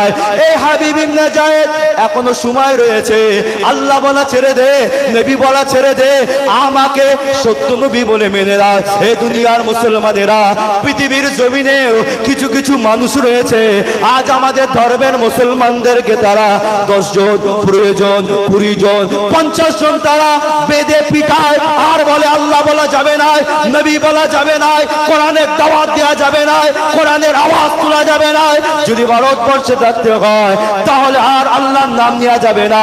এ মুসলমান, তোমাদের ঈমানটা সাহাবে রাসূলদের মতো ঈমান তৈরি করো, আমাদের ঈমানটা হাবিব ইবনে যায়েদের মতো তৈরি করো, আমাদের ঈমানটা বারা ইবনে মালিকের মতো তৈরি করো, আমাদের ঈমানটা খাব্বাব খুবাইবের মতো তৈরি করো, বা আল্লাহর রাসূলের সাহাবা হাবিব ইবনে যায়েদ হুজুর আমার ওইখানে দাঁড়িয়ে দাঁড়িয়ে, ওই অবস্থায় দাঁড়িয়ে দাঁড়িয়ে মুসাইলামাতুল কাজ্জাবের সমস্ত ভক্তদের সামনে দাঁড়িয়ে দাঁড়িয়ে আওয়াজ দিয়ে বলেছিল, এ মুসাইলামাতুল কাজ্জাব, আমার শরীরের প্রত্যেকটা অঙ্গকে টুকরো টুকরো টুকরো করে যদি সব জায়গায় ছড়িয়ে দাও, তথাপি আমার প্রত্যেকটা শরীরের টুকরো থেকে একটাই আওয়াজ বড় হবে, তুমি ভণ্ড, তোর নাসল ভণ্ড, তোর খানদান ভণ্ড, তোর নাওয়ার বংশ, তোর বংশধর ভণ্ড, সব তোর ভণ্ড। আর আমার প্রত্যেকটা শরীরের অঙ্গ প্রত্যঙ্গ থেকে একটাই আওয়াজ হবে, আমার রাসূল হক, আমার রাসূল সত্য, আমার রাসূল নাই। এই আওয়াজ দেবার সঙ্গে সঙ্গে হাবিব ইবনে যায়েদ হুজুরের বাম হাতটা কেটে দেওয়া হলো, বলা হলো, এই হাবিব ইবনে যায়েদ, দেখো দেখো, তোমার শরীর থেকে দুটো হাত আমি কেটে দিলাম, কেউ বাঁচাতে পারবে না, কেউ রেহাই করতে করতে পারবে না। কেন মুহাম্মদের গোলামতি করে নিজের জীবনটা শেষ করবে? এখনো সময় রয়েছে। তোমার মা হায়াতে আছে, তোমার ভাই হায়াতে আছে, তোমার বাচ্চারা হায়াতে আছে। কেন তাদেরকে বিবাহ করবে, তাদেরকে এতিম করবে? এখনো সময় আছে। আমাকে সত্য নবী বলে মেনে নাও, আমি তোমাকে বাঁচিয়ে দেবো। হাবিব ইবনে যায়েদ হুজুর আমার ওইখানে দাঁড়িয়ে দাঁড়িয়ে আর ওই সমস্ত আপনার মুসাইলামাতুল কাজ্জাবের আর ভক্তদের সামনে দাঁড়িয়ে দাঁড়িয়ে ইমানি আওয়াজ আর ইমানি হুঙ্কার দিয়ে বলেছিল, হে মুসাইলামাতুল কাজ্জাব, আমার শরীর থেকে যদি আমার মাথাটা আলাদা করে দেওয়া হয়, ওই কাটা মাথা থেকে একটাই আওয়াজ বার হবে, তুই ভণ্ড, তোর নাসাল ভণ্ড, তোর খানদান ভণ্ড, তোর বংশ ভণ্ড। আর ওই কাটা মাথা থেকে একটাই আওয়াজ বার হবে, আমার রাসূল সত্য, আমার নবী সত্য, আর আমি হাবিব ইবনে যায়েদ আমার রাসূলের জন্য নিজের জানটা কুরবান করে দিতে চাই। আপনি কি করেছেন? ওয়াজ বুঝতে পারছেন তো? এখনো দাঁড়িয়ে দাঁড়িয়ে পেচ্ছাপ করা মুসলমান বন্ধ করতে পারে? হ্যাঁ, কিসের তুমি নবীর দাবিদার করো? এখনো দাঁড়িয়ে দাঁড়িয়ে হারাম বাঁচার নাম নেই। হুজুরকে শহীদ করে দেওয়া হলো। হাবিব ইবনে যায়েদ হুজুরের শরীর থেকে মাথাটা আলাদা করলে কাদের জন্য করেছে? কাদের জন্য করেছে? আমাদের জন্য করেছে। আজকে আমাদের ইমানের একটা অংশকে সরকার কেড়ে নিচ্ছে। এটা কারোর বাপকালী সম্পত্তি নয়। এ দেশ কারোর বাপকালী দেশ নয়। দেশ যেমন মুসলমানদের হক আছে, হিন্দুদেরও হক আছে, শিখদেরও হক আছে, জৈনদেরও হক আছে, বৌদ্ধদেরও হক আছে। এই দেশের জন্য সবাই রক্ত দিয়েছে। দেশ তোমার বাপকালী সম্পত্তি নয়। তোমরা মেজরিটি বেশি হতে পারো, কিন্তু মেজরিটির বেশির পাওয়ার আর ক্ষমতা দেখিয়ে তোমরা মুসলিমদের সম্পত্তি লুট করে নিচ্ছ। অথচ ইতিহাস গাওয়া দেয়, ব্রিটিশদের বিরুদ্ধে যদি জান দিতে হয় তো শহীদ আশফাকুল্লাহ খান ফাঁসির মঞ্চে দাঁড়িয়ে দেশের জন্য গাদ্দারি না করে দেশের জন্য ব্রিটিশদের সামনে ফাঁসির মঞ্চেতে ঝুলেছিলেন। যাও দিল্লির গেটে গিয়ে নামগুলো দেখে এসো। দেশের জন্য শহীদ হতে হয় তো সব থেকে বেশি মুসলিমরাই শহীদ হয়েছে। কথা ভুল বলছি না ঠিক বলছি? আপনারা আমার এলাকার মানুষ, আপনাদেরকে বলার প্রয়োজন মনে করেন। আপনারা জানেন আল্লাহর শকর অনেক জ্ঞানী আছেন। মাদ্রাসায় জঙ্গি তৈরি হয় তো এমন জঙ্গি তৈরি হলো, মাদ্রাসা থেকে এমন জঙ্গি বার হলো, এমন একটা জঙ্গি বেরোলেন যিনি ছিলেন আবুল কালাম আজাদ। মাদ্রাসা থেকে তো জঙ্গি তৈরি হয়, এমন জঙ্গি বার করে দিলেন। কে তৈরি হলেন? নাম বলেন। মিসাইল ম্যান কে? জঙ্গি তৈরি হয়। মাদ্রাসা থেকে জঙ্গি তৈরি হয় না। আজকে সোশ্যাল নেটওয়ার্কে দেখলেই বোঝা যায় জঙ্গির প্রশিক্ষণটা কারা দিচ্ছে আর কে দিচ্ছে। পৃথিবীর মানুষকে জানাতে হবে না। ইসলাম জঙ্গির শিক্ষা দেয় না। ইসলাম জঙ্গির সাথে ইসলামের কোনো সম্পর্কই নাই। এ দেশ সবাইয়ের অধিকার আছে। সংবিধান আমাদেরকে থাকার স্বাধীনতা, খাবার স্বাধীনতা, পড়ার স্বাধীনতা, বলার স্বাধীনতা, সব স্বাধীনতা এই সংবিধান আমাদেরকে দিয়েছে। তুমি সব কেড়ে নিতে পারো, কিন্তু মুসলমানদের জবান তুমি কাটতে পারবে না। কথা বুঝতে পারছেন কি পারেননি ভাইজান? কিন্তু আজ বড় আফসোস আর দুঃখ লাগে, এই বিল পাস হবার পরে কিছু মুসলমান মিষ্টি বিতরণ করছে খুশিতে। সরকার ঠিক করেছে, আমরা সরকারের পক্ষে আছি, সরকারকে সাপোর্ট করি, ও ঠিক করেছে। খুব ঝেড়ে খাচ্ছিল, আর কোথা ঝেড়ে খাবে? কথা বুঝতে পারছেন কি পারেন? আরে ঝেড়েই তো খাচ্ছিল, কিন্তু শুবার জায়গাটা তো ছিল। এবার মরলে শুবার জায়গা পাবে না, ধরবে আর কোথা বলে ভাগাড়ে ফেলবে। শোবার জায়গা পর্যন্ত দেবে। সিচুয়েশন তো তৈরি হয়ে গেছে, শুরুও হয়ে গেছে। আজকেই দেখছিলাম মধ্যপ্রদেশ ওয়াকফ সম্পত্তির উপরে মাদ্রাসাটাকে ভেঙে গুড়িয়ে দিল আজকেই। ওয়াকফ তো আবার আমার ভাইজানদেরকে বলছি, ভাইজান দেশের জন্য আমরাই সব থেকে আগে ছিলাম, আর যদি প্রয়োজন হয় দেশের জন্য এই মুসলিমরা আবার রক্ত দিতেও প্রস্তুত আছে। দেশের সাথে মুসলিমদের কোনো গাদ্দারির নমুনা পাওয়া যাবে না। যদি গাদ্দারির নমুনা দেখতে চাও ইতিহাস খুলে দেখো, সব থেকে বেশি গাদ্দার তো তোমরাই তৈরি করেছিলে, মুসলিমরা গাদ্দার তৈরি হয় নাই। আজ তোমরা বলছে এ গাদ্দার করেছে, ওই গাদ্দারি করেছে, ওই মুনাফিকি করেছে, ব্রিটিশদের পাকে চেটেছে। আমি ওইদিকে যাচ্ছি, গেলে অনেক কথা, হুজুরের জলসা আমি বাস্তবে ফিরে আসছি অল্প সময়, আর বেশি বাড়াবো।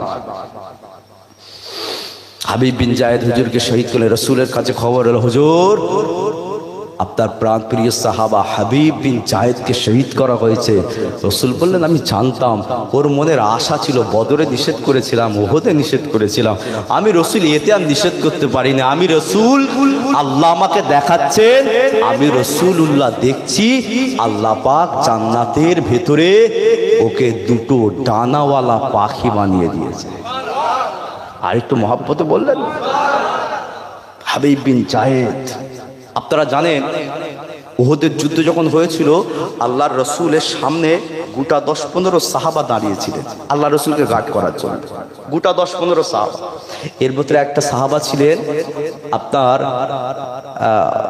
জায়েদ ইবনে সাকান, একজন সাহাবা আছে, আনসারী সাহাবা জায়েদ ইবনে সাকান। আল্লাহ রসুলের সামনে দাঁড়িয়ে আছেন। হুজুর আপনি চিন্তা করছেন? রসুলকে সাহস দিচ্ছে, দেখেন আল্লাহর রসুলকে সাহাবা সাহস দেয়, ইয়া রাসূলুল্লাহ আপনি চিন্তা করেন।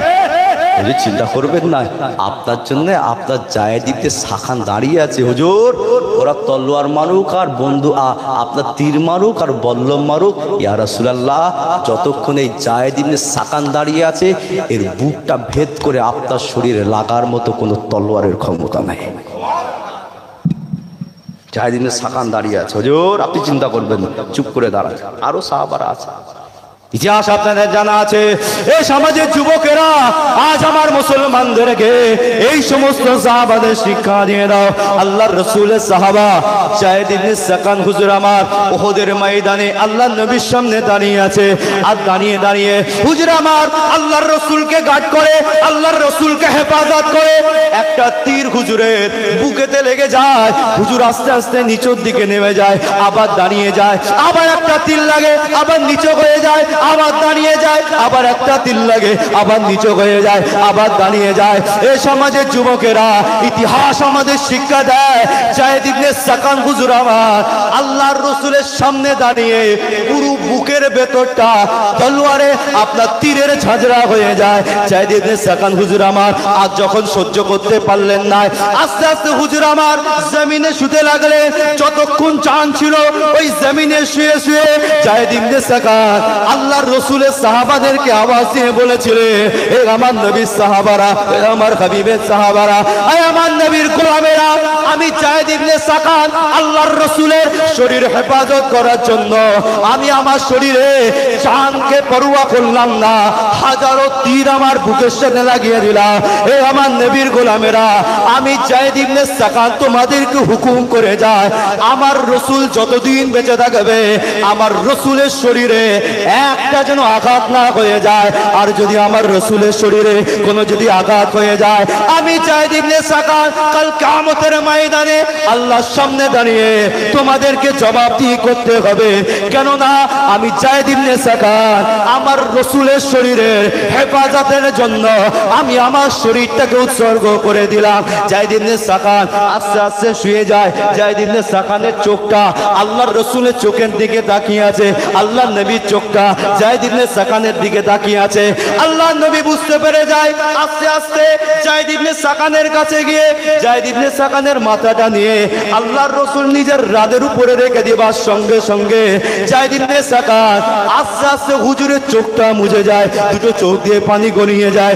আল্লাহর রাসূল যায়েদ ইবনে সাকানে দুটো চোখের পানি মুছে দিয়ে বলেছিল, এই আমার সাহাবারা, তোমরা জানো না এই যায়েদ ইবনে সাকান শহীদ হবার আগে আল্লাহর কাছে দোয়া চেয়ে বলেছিল, আল্লাহ আমি মরে যাব, কোনো পরোয়া করি নাই, জান দিয়ে দেবো, কোনো পরোয়া করি নাই, কিন্তু আল্লাহ আমার যখন মওতটা হবে এই মওতটা যেন আমার রাসূলের কদমের উপরে যেন হয়ে যায়, আমার হাবিবের কদমের উপরে হয়ে যায়। এ আমার সাহাবারা, আমার আল্লাহ এই যায়েদ ইবনে সাকানের দোয়াকে কবুল করে নিয়ে তার মওতটা আমি রাসূলুল্লাহ কদমের উপরে হয়ে যায়। তাদের মেন্টালিটিটা বুঝতে পারছেন তুমি আসে, আর আমাদের মেন্টালিটি খেতে গিয়ে জমিতে গিয়ে আল কেটে কতটা আমাদের জায়গাটা বাড়াবো। রাগ করছেন নাকি? সংক্ষিপ্ত বাড়াবো না, একটাই বিষয়বস্তু, একটাই টপিক আর একটাই আলোচনা আপনাদের কাছে রেখেছি। রসুলের কদমে তারা কি করলেন আর আমরা আমার রসুলের কদমে কি দিয়েছে। সব গাদ্দারে ভর্তি হয়ে গেছে। মুসলমানদের যদি থাকতে হয় আল্লাহ আর তার রসুল ছাড়া মুসলমানদের কেউ নেই। সব তাহলে প্যালেস্তাইনের আর ইসরায়েলের চতুর্দিকে মিশর আছে, জর্ডান আছে, ইরাক আছে, ইরান আছে, সৌদি আরবিয়া আছে, সব মুসলিম কান্ট্রি। কারোর বুকের পাওয়ার আর ক্ষমতা হলো না যে ইসরায়েলদের বিরুদ্ধে কোনো আঘাত আর কষ্ট দেওয়া। ভাবতাম এরদোগান আমাদের মুসলিমদের লোক, আমরা ভাবতাম এরদোগান আমাদের পক্ষের লোক। সব জুমলা, সব কি জুমলা, সব মুখের আওয়াজ, হাকিকাতে কোনো কাজ নেই, কিচ্ছু কাজ নেই এদের। হাজার হাজার হাজার হাজার আমার গাজা, আমার প্যালেস্টাইনের মা বোন বাচ্চাদেরকে শহীদ করে দিল।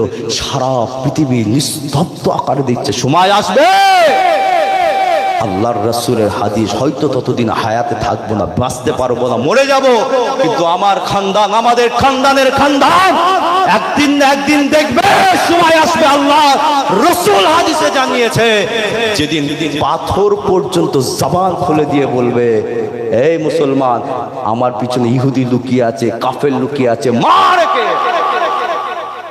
নুকোবার আর পালাবার জায়গা পর্যন্ত পাবে না। যা বড় করে নাও, রসুলের হাদিস জীবনে মিথ্যাও হবে না, ওরা হারে হারে জানে। আল্লাহ রসুল মুতার প্রাঙ্গণে সাহাবাদেরকে হুকুম করলেন, যাও বাবা চলে যাও। যায়েদ ইবনে হারেসা হুজুর তলোয়ার নিয়ে বিসমিল্লাহ বলে নেমে গেলেন, হুজুর শহীদ হয়ে গেলেন। দ্বিতীয় নম্বর কে? কি নাম বলেছিলাম? কি নাম বলেছিলাম? জাফর তাইয়ার, আল্লাহর রসুলের চাচাতো ভাই ছিলেন আর হযরত আলী হুজুরের ছোট ভাই। জাফর তাইয়ার কার ছোট ভাই বুঝতে পারছেন তো? হায়দার কাররার, যার নাম দেয়া হয়েছে হায়দারে আলী, কাররারে আলী, তার ছোট ভাই জাফর তাইয়ার, জাফর ইবনে আবি তালেব। হুজুর ডান হাতে ইসলামের পতাকা ধরলেন আর বাম হাতে তলোয়ার নিলেন। 3000 সাহাবা, 2 লাখ সেনার মোকাবেলা। ভাবতে পারে মুসলিমদের কাছে লোক সমাগমের গণনার কথা বলবেন না, এরা লোক দেখে না, এরা এদের ইমানের পাওয়ারকে দেখে। হুজুর নেমে গেলেন, ইসলামের পতাকা ডান হাত, বাম হাতে তলোয়ার। ভাইজান আমার, ইতিহাস আপনাদের জানা আছে, আজ আমি সংক্ষিপ্ত করছি। এই সমাজের যুবকেরা, আল্লাহর রাসূলের চাচাতো ভাই জাফর তাইয়ার হুজুর আমার, আর ডান হাতে পতাকা নিয়ে আর কাফেরদের মোকাবিলায় হুজুর যখন জামিয়ে পড়লেন, কারোর ক্ষমতা হয় নাই হুজুরকে আক্রমণ করায়। এত দুর্বার গড়িতে হুজুর তলোয়ার চালায়, আর ওদিকে মোকাবিলায় সৈন্যরা সব আস্তে আস্তে সব মারা যায়। জাফর তাইয়ার হুজুর আমার ইসলামের সৈন্য, আল্লাহর রাসূলের চাচাতো ভাই, শেরে খোদা হযরত আলী ছোট ভাই জাফর তাইয়ার হুজুর আমার এই রকম ভাবে মোকাবেলা করতে করতে এই সমাজের যুবকেরা জাফর তাইয়ার হুজুরের ডান হাতে একটা তলোয়ার মারা হলো। ইসলামের পতাকা জমিনে পড়ে যায়, কোরআনের পতাকা জমিনে পড়ে যাবে, দ্বীনের পতাকা জমিনে পড়ে যাবে। জাফর তাইয়ার হুজুর আমার তিনি মানতে পারেন না আমি জাফর তাইয়ার বেঁচে থাকবো আর ইসলামের পতাকা জমিনে পড়ে যাবে, এটা কোনোদিন হতে পারে নাই। সঙ্গে সঙ্গে হুজুর আমার বাম হাত থেকে তলোয়ারটা টান মেরে ফেলে দিয়ে বাম হাত দিয়ে ইসলামের পতাকা ডান হাত থেকে নিয়ে আসমানের দিকে উঁচু করে তুলেছিলেন আর ইসলামের পতাকা নিয়ে হুজুর আবার ঝাঁপিয়ে পড়ে। কারোর সাহস হয় না হুজুরের সামনে মোকাবেলা। এই রকম মোকাবেলা করতে করতে হুজুরের বাম হাতে একটা তলোয়ার মারা হলো। ইসলামের পতাকা পড়ে যাবে, জমিনে পড়ে যাবে, শরীয়তের পতাকা পড়ে যাবে।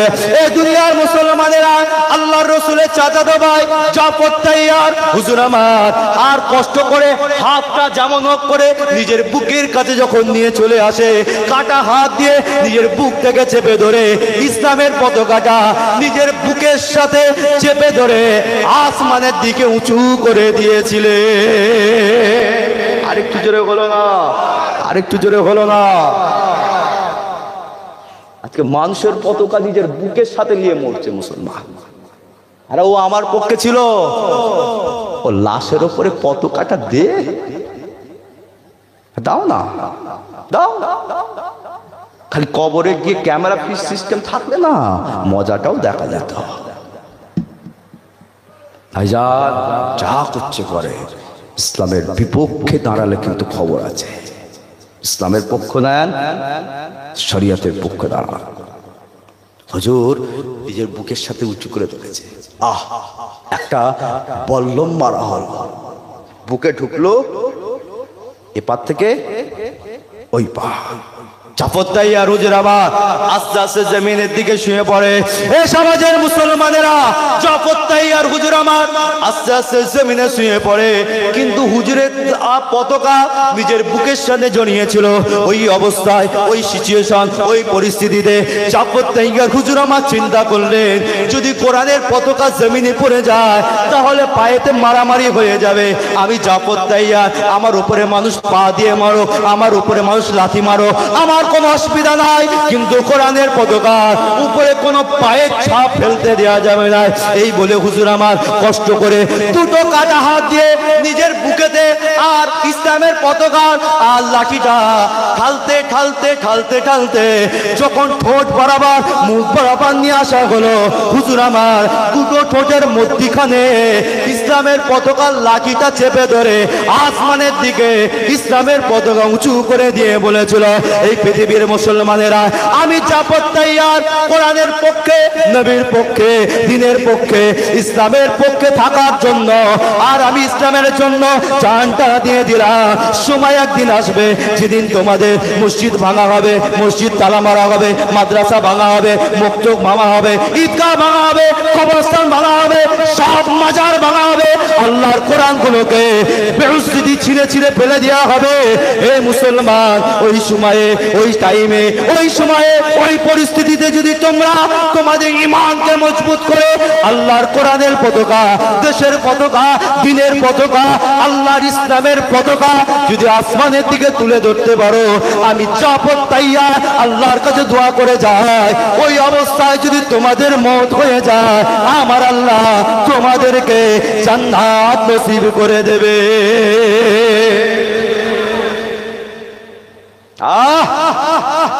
সে ঈমান আস্তে আস্তে তৈরি করে।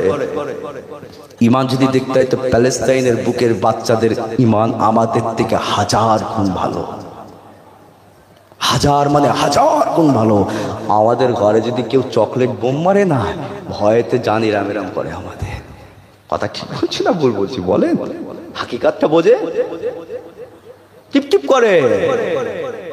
আর বোম কি ট্যাঙ্কের সামনে দাঁড়িয়ে বলছে মারবি মার, অসুবিধা নেই, জানে মরবো শহীদ হব। এটাই হচ্ছে ইসলাম এবং মুসলিমদের ঈমানের মূল পাওয়ার। হুজুর শহীদ হয়ে গেলেন, সঙ্গে সঙ্গে আব্দুল্লাহ ইবনে রাওয়াহা পিছনে বসে হুজুর একটা ছোট্ট ছোট্ট গোশের টুকরা খাচ্ছিলেন। জানি শহীদ হয়ে যাব, একটুখানি এক লোকমা গোশের টুকরা খায়, এক লোকমা গোশের টুকরা খায়। হুজুর এক লোকমা গোশের টুকরা শুধু গালে দিয়েছেন, হুজুরকে বলা হচ্ছে, হুজুর আপনি বসে বসে গোশ খাচ্ছেন, আপনার ভাই জাফর ইসলামের জন্য দুটো হাত শহীদ করে দিয়েছে। সঙ্গে সঙ্গে গোশের টুকরোটা চুমড়ে ফেলে দিয়ে ইসলামের জন্য ঝাঁপিয়ে পড়ে হুজুর শহীদ হয়ে গেলেন। জাফর তাইয়ার হুজুরের শরীরের জামাটা যখন খোলা হয়েছে না, 70টা জায়গায় তীরের আর তলোয়ারের দাগ পাওয়া গেছে, কিন্তু কারোর ক্ষমতা হয়নি জাফর তাইয়ার হুজুরের পিঠেতে একটা ওয়ার করা। সুবহানাল্লাহ বললেন না? পিঠেতে কারা ওয়ার করে? কারা করে? যারা সেনাপতি যোগ্য নয়। অযোগ্য থাকলেই তো পিছন দিক থেকে ঘুরে তোমাকে মারবে। 3 জন শেষ, ইসলামের পতাকা নিচু হয়ে গেছে। ওদিকে আপনার হিরোকিলিয়াসের সৈন্যরা ভাবলে ওদের পতাকা নিচু মানে ওরা শেষ হয়ে গেছে। আল্লাহ রসুলের একজন সাহাবা সঙ্গে সঙ্গে জাফর তাইয়ার হুজুরের মুখ থেকে ইসলামের পতাকাটা, হুজুর তো শহীদ হয়ে গেছে আর শরীরের ক্ষমতা নেই, আস্তে আস্তে পতাকাটাও পড়ে যাচ্ছে, পতাকা জমিনে ফেলতে দেয়নি, সঙ্গে সঙ্গে নিয়ে আসমানের দিকে উঁচু করে দিয়েছিলেন। বলুন সুবহানাল্লাহ। মুসলিমরা বলল যত দ্রুত হয় একজন সেনাপতি তৈরি করতে হবে, আর যুদ্ধ পরিচালনা করা যাবে না। কে সেনাপতি হবে? রসুল বলেছেন 4 নম্বর সেনাপতির দায়িত্ব বা তোমাদের, তোমরা সিদ্ধান্ত করো। সাহাবায়ে কেরামরা দ্রুতভাবে আলোচনা করে সিদ্ধান্ত নিয়ে সেনাপতির দায়িত্ব দিলেন। তিনি কে? তিনি ছিলেন খালিদ বিন ওয়ালিদ। সুবহানাল্লাহ বললেন না? যার নাম শুনলে তাদের বুকের হৃৎপিণ্ড পর্যন্ত থরথর করে কাঁপে। আর বাড়াবো না, সংক্ষিপ্ত ইতিহাস অনেক লম্বা, একটাই আওয়াজ, একটাই আলোচনা আর একটাই বক্তব্য আমি আপনাদের কাছে রেখেছিলাম যে ইসলামের জন্য, আল্লাহর রাসূলের দ্বীনের জন্য সাহাবায়ে কেরাম কি করলেন। আজকে আমরা আল্লাহর ওলির দরবারে এসেছি, আজ থেকে আমাদেরও মেন্টালিটি, চিন্তা ভাবনা, নিয়তটা তৈরি করে নেন। আমাদেরও যখন মওত হবে বা মরব, মওতটা যেন শহীদি মওত আল্লাহ নসিব করে। বলেন আল্লাহুম্মা আমিন, বলেন আল্লাহুম্মা আমিন। একবার মুহাব্বতের সাথে একটু দরুদ শরীফ, আল্লাহুম্মা সাল্লি আলা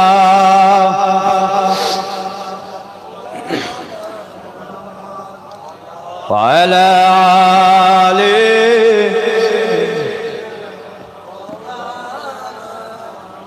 একবার উঠে দাঁড়ায়, রসুলের দরবারে একটু সালাত ও সালাম করবো।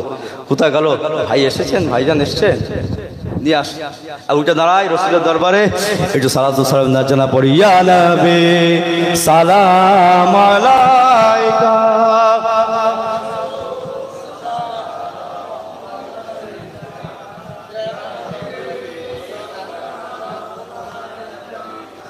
সালাওয়াত। طلع البدر علينا من ثنيات الوداع وجب الشكر علينا ما دعا لله يا نبي سلام عليك يا رسول سلام عليك يا حبيب سلام عليك صلواتullah عليك तुमको हो रफ़ात मुबारक तुमको हो हशमत मुबारक तुमको हो अज़मत मुबारक तुमको हो उम्मत मुबारक या नबी सलाम अलैका सलाम अलैका या हबीब सलाम अलैका सलावतुल्लाह अलैका। বিদায় নিচ্ছি। অনেকক্ষণ বক্তব্য রেখেছি নিজের মনে করে, আর আমার এই টোটাল বক্তব্যের ভিতরে যদি